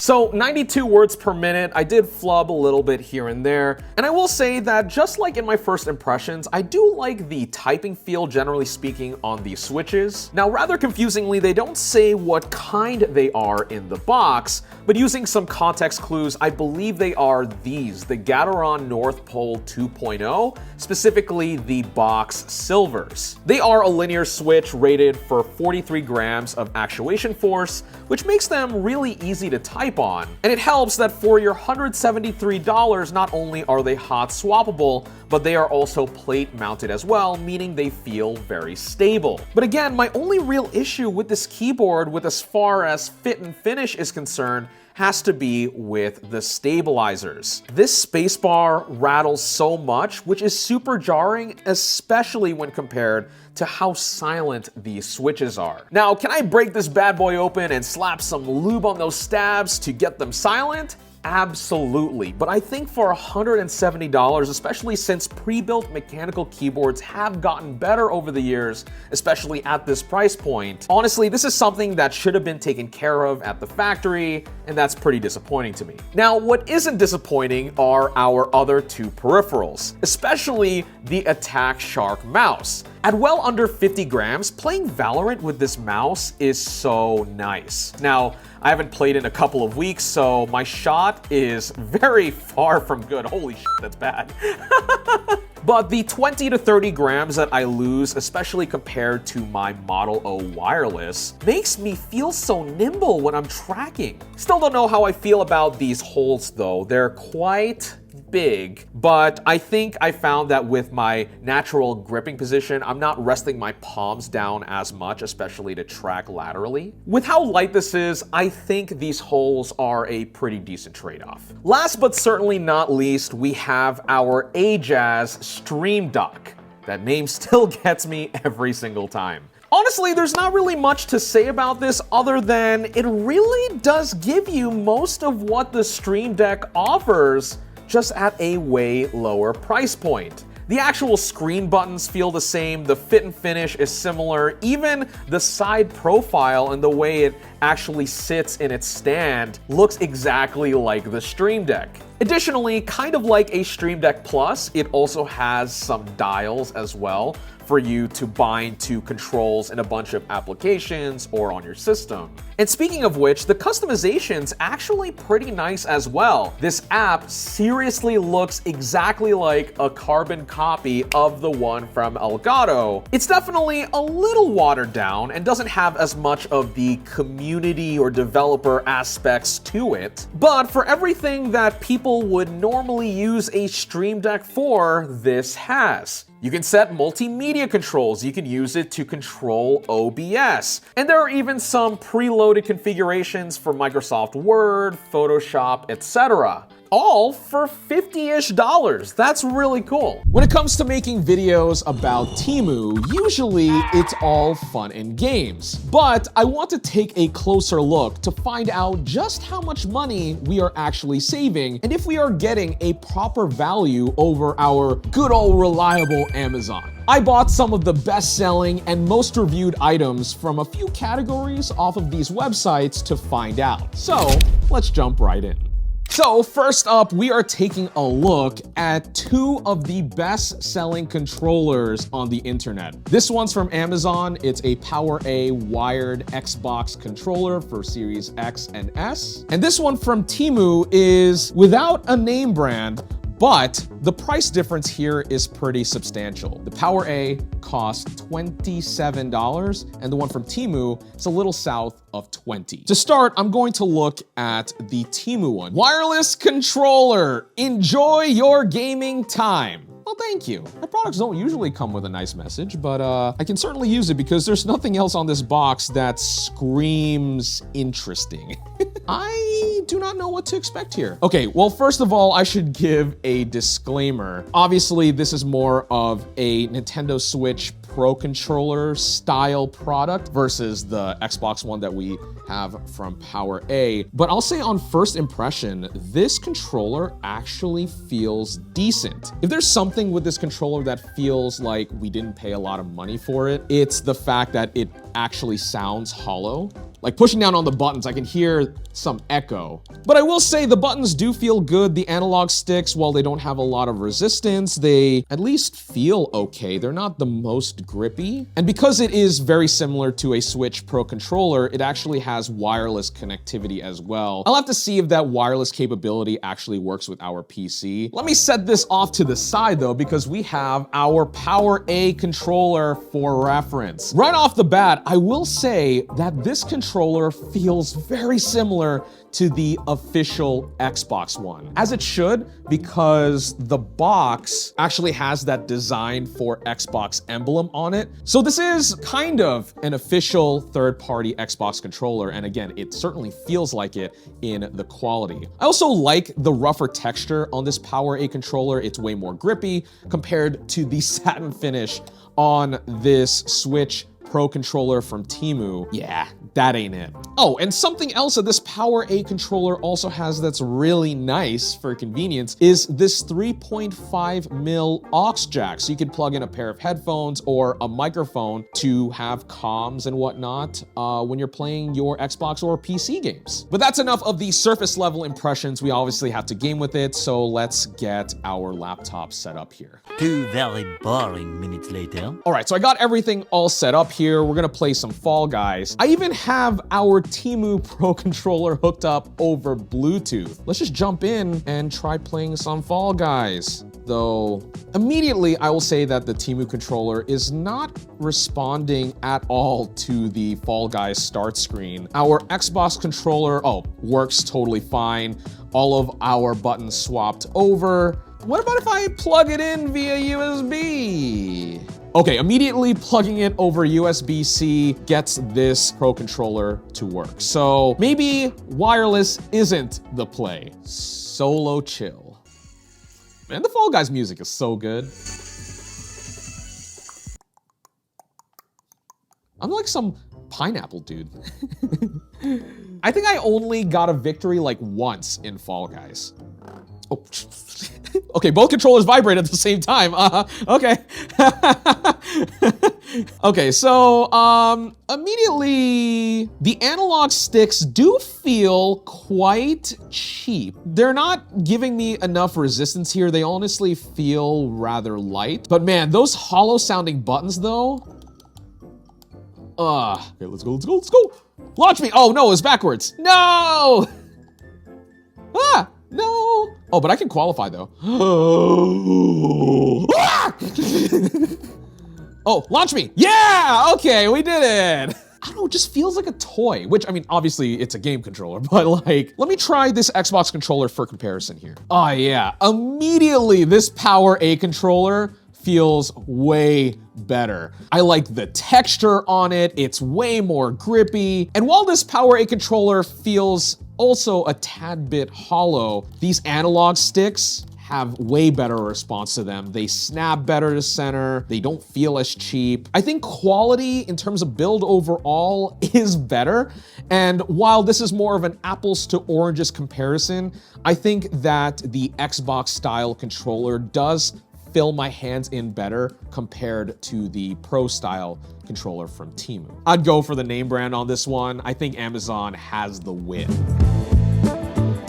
Next up, we are taking a look at keyboards. This one from Temu costs $20. Apparently, it's the 4th best-selling keyboard on the website, at least as of the making of this video. So what does our $20 get us? This bag is not a toy. Well, I beg to differ. Actually, never mind. I know it's not a toy because it will not fit over my... Oh, wait, it does! I don't know what they're talking about. You cannot suffocate with this. They even gave me breathing holes.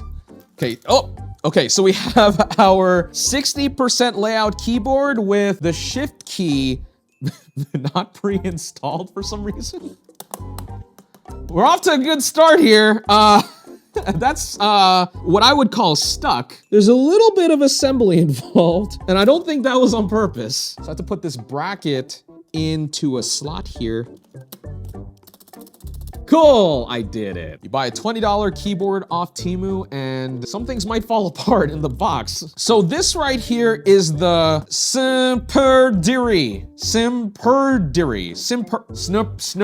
I'm developing a stutter just saying this name. Simperdery, whatever that means. Must be Latin. Wait, I didn't even read. Elegance, wisdom, benevolence. That sounds like a tagline for some kind of designer fragrance. Elegance, wisdom, benevolence, Dolce & Gabbana.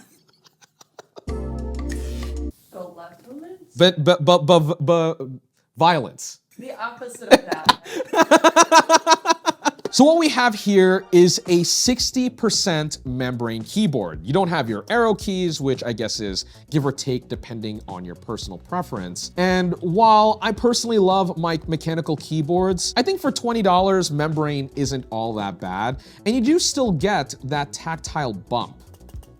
I think it feels okay for $20 if I'm being real. Though for our Amazon counterpart, we have this kit from Redragon. So for $40, you get another membrane keyboard here, which is a full layout with your number pad and everything. But it also even comes with a mouse for that price as well. Now, while this is most certainly a good deal in terms of value, the main reason why I chose this Redragon over something like a Razer off of Amazon is because this is actually one of the most popular keyboards that you can buy on the website today. I kid you not, the Amazon listing actually has 40,000 reviews on it, and most of them are positive. Yep. Also a membrane keyboard. In fact, they feel roughly the same. The Teemu one is a bit crisper, but also rough around the edges. Like our spacebar rattles a lot. The stabilizers on here aren't really doing a good job. Whereas with the modifiers and whatnot on our Redragon, it's a way more silent typing experience. In terms of build quality, I like the Redragon more so far, but let's hop these onto a game and see how they actually perform. 5 minutes later. Let me get a comfy gaming experience here. We're also using our Redragon mouse that came with our bundle. This does feel rather nice too. The texture is pretty grippy. Woo, okay. This keyboard is fine for gaming, but it wouldn't be my first choice. My main issue with it is that it rides pretty high. I have to actually elevate my wrist with my elbow, which doesn't feel all that great. And there's no adjustment on the bottom here for height. So you can't like angle it or anything to give you a better position. That spacebar is so rattly, which for gaming, especially if you're jumping a lot in Valorant, it does sound like and feel like you cheaped out. I got him. Ah, okay, nope. Yeah, it's because I'm playing with the Temu keyboard, yeah. Can't click those heads if you can't afford good peripherals. Yeah, that's why I got shot a lot. Now, playing with our Redragon keyboard from Amazon, this is a little more of a comfortable experience. It's lower profile, so I don't have to angle my wrist as much, and this one actually does have a bit of adjustability on the bottom as well to give you a better angle. Plus, I do like that I am not hearing this keyboard as much. It'll make those late night gaming sessions a little more tolerable. Yeah, this is way more comfortable to play with. Again, apples to oranges a bit here. The fact that this did come with a mouse for the price does mean a lot to me. Now, the kit does cost double the price on Amazon versus Temu. You gotta factor that in a little bit. But I think even if we're considering that the Redragon is a $20 keyboard with a $20 mouse, I think that you are getting a better value with the set that you buy on Amazon overall. Amazon's got another win here. It ain't looking good for Temu. Next up, we have a nondescript box. This is our LED strip light. So this is a full RGB setup. We have a remote control over here, which looks generic as heck. And these are the light bars themselves. And these guys feel, oh wow. Oh man, this is a symphony in plastic if I've ever seen one. Wow, that is cheap. But rightfully so though, because on Temu, these are going for $8.39. There are 816 reviews on this listing, with most of them being positive. Product as described, really good quality, really good quality, well worth the money, well worth the money, well worth the money. And 2 people thought that review was helpful, even though it sounded like it was written by an AI in mass hallucination mode. Efficient and bright, great item, thank you. Efficient and bright, efficient and bright, efficient and bright, efficient and bright. Okay, yeah, these reviews look very planted, but there's nothing for it. Let's plug these in and see how bright they really get. Oh, that's pretty neat. So you can actually mount these lights both horizontally and vertically. Versatile. Man, I sound like the Teemu reviewer.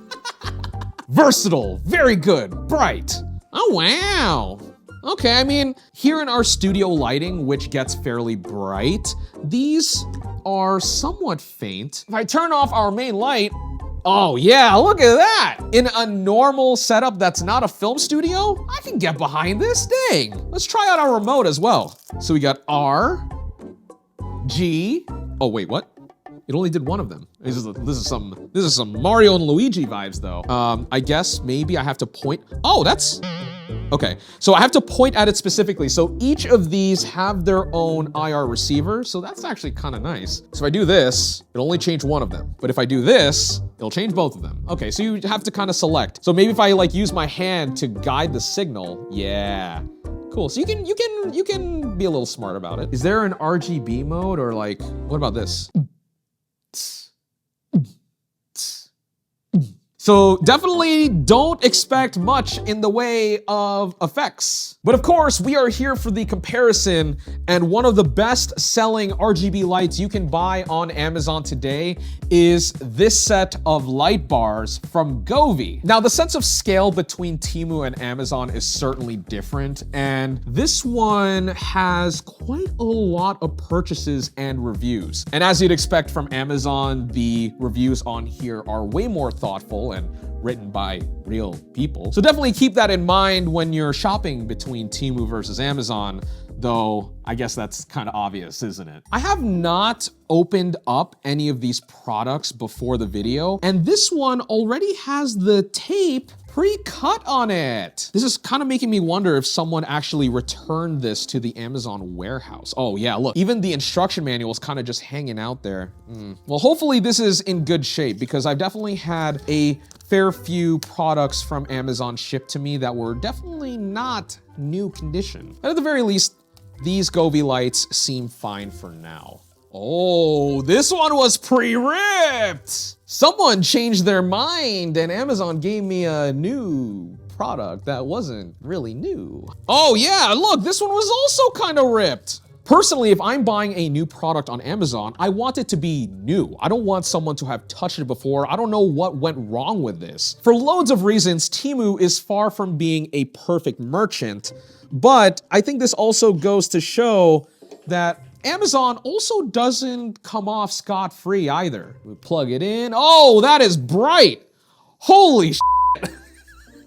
Okay, this is a whole different league of bright. As it should be, because these lights cost $50. So we're talking 5 times the price, and I'll say that this might be 5 times the brightness.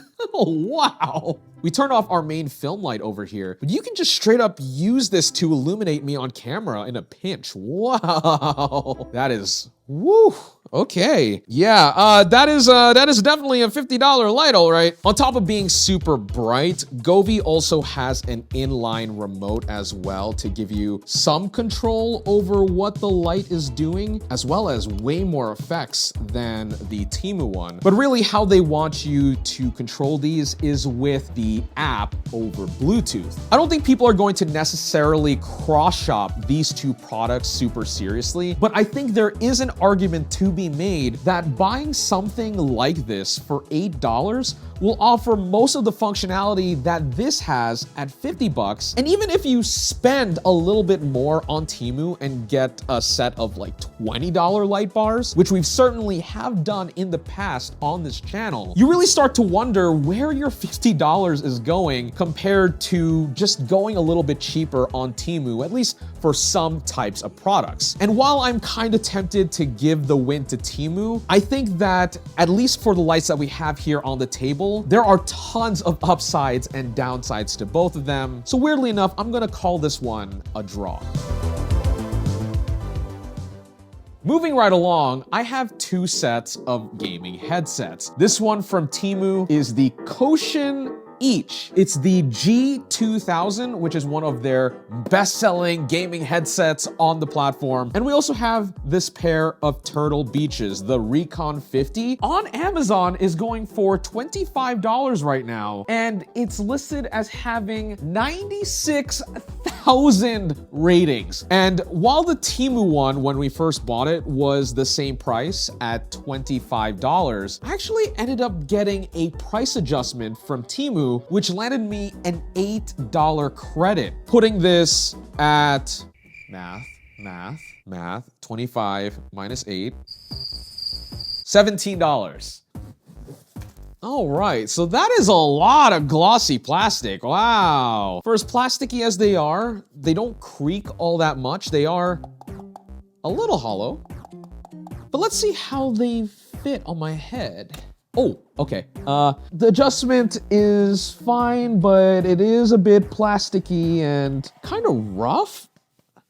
Ow. And when you force the adjustment, all of that plastic noise just creaks in your ear. Oh, that's a little uncomfortable. It's a shame that the ear cups themselves don't have much range of motion apart from the flexing of the body itself. But at the very least, the ear pads add a little bit of extra padding, if you will. So it's not an uncomfortable experience, but it's a few more steps away from being ideal. And let's actually plug these headphones in.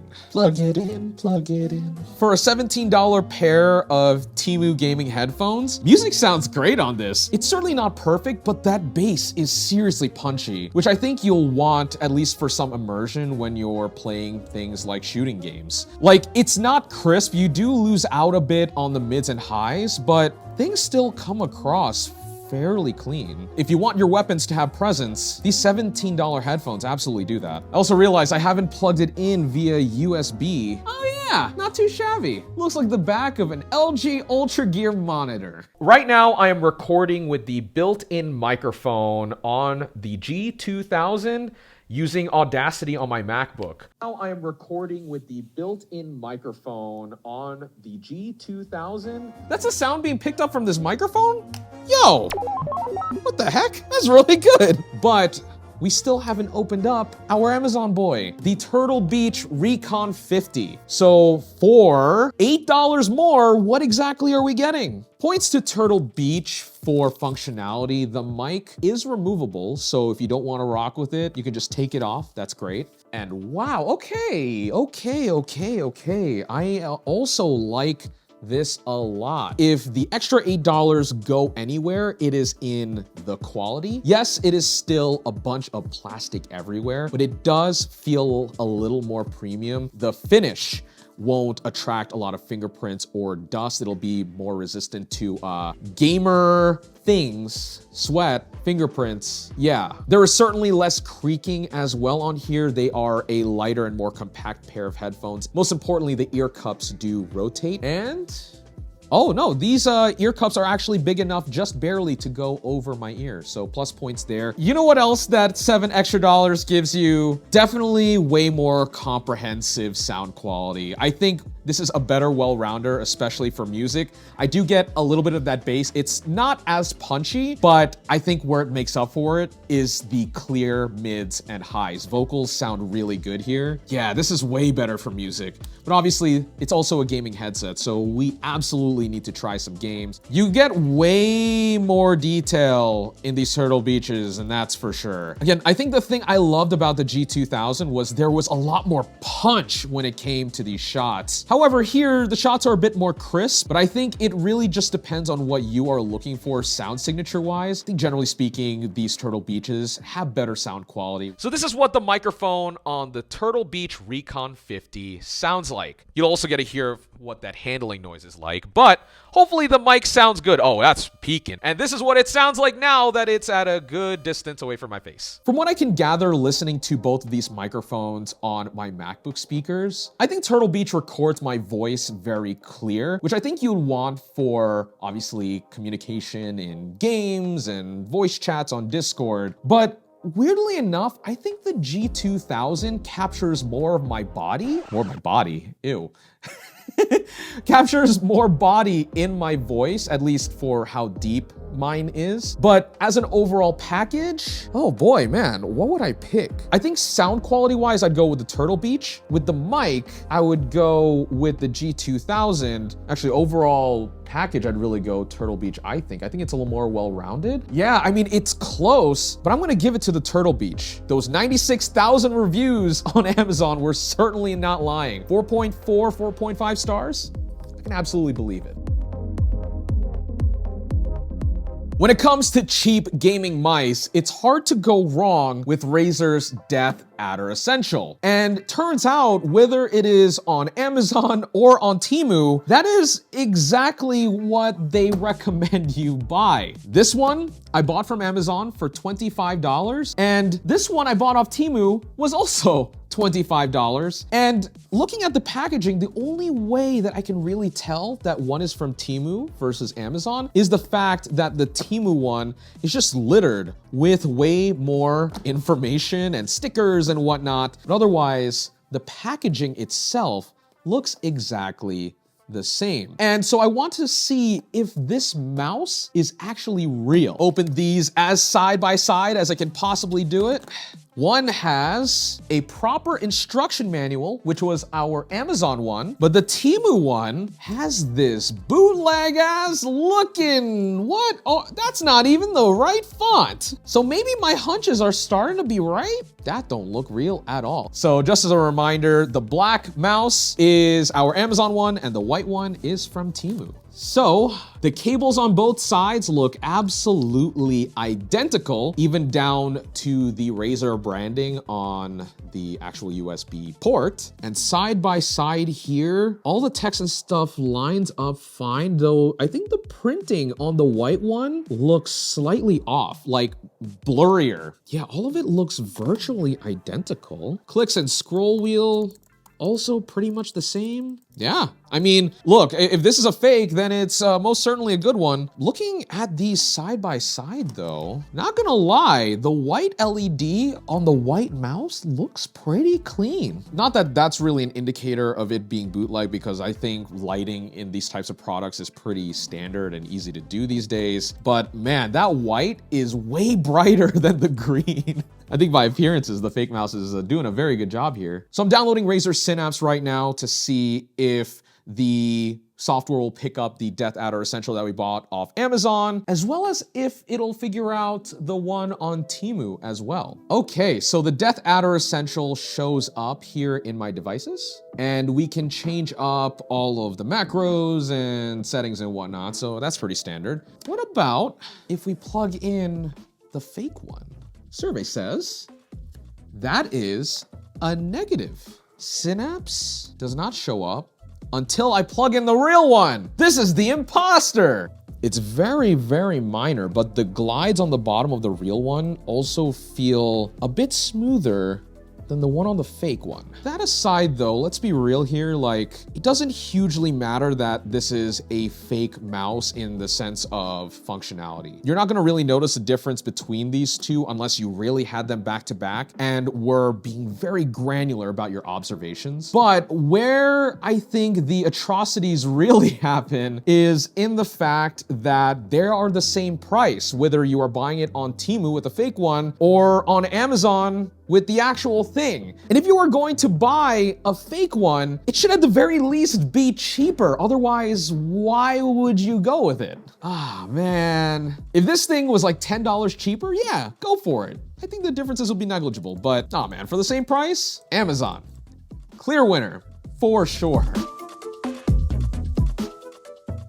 So what exactly have we learned here? Well, it's clear that Amazon has the more reliable selection to choose from, whether it's from the name brands, the reviews on the website, etc., etc. Though when it comes to Temu, by and large, the stuff is certainly cheaper, even when you factor in shipping cost compared to what you get on Amazon without an Amazon Prime subscription. However, your mileage with Temu will certainly vary a lot, given the recommendations are aggressively driven by algorithms and rotated through constantly. However, perhaps the biggest pill to swallow, which is something that we don't normally talk about in these videos, is that Temu is generally a sketchy website. It's certainly all fun and games when we make these Temu videos. However, their terms of service generally allows them to sell all kinds of your personal data and saved information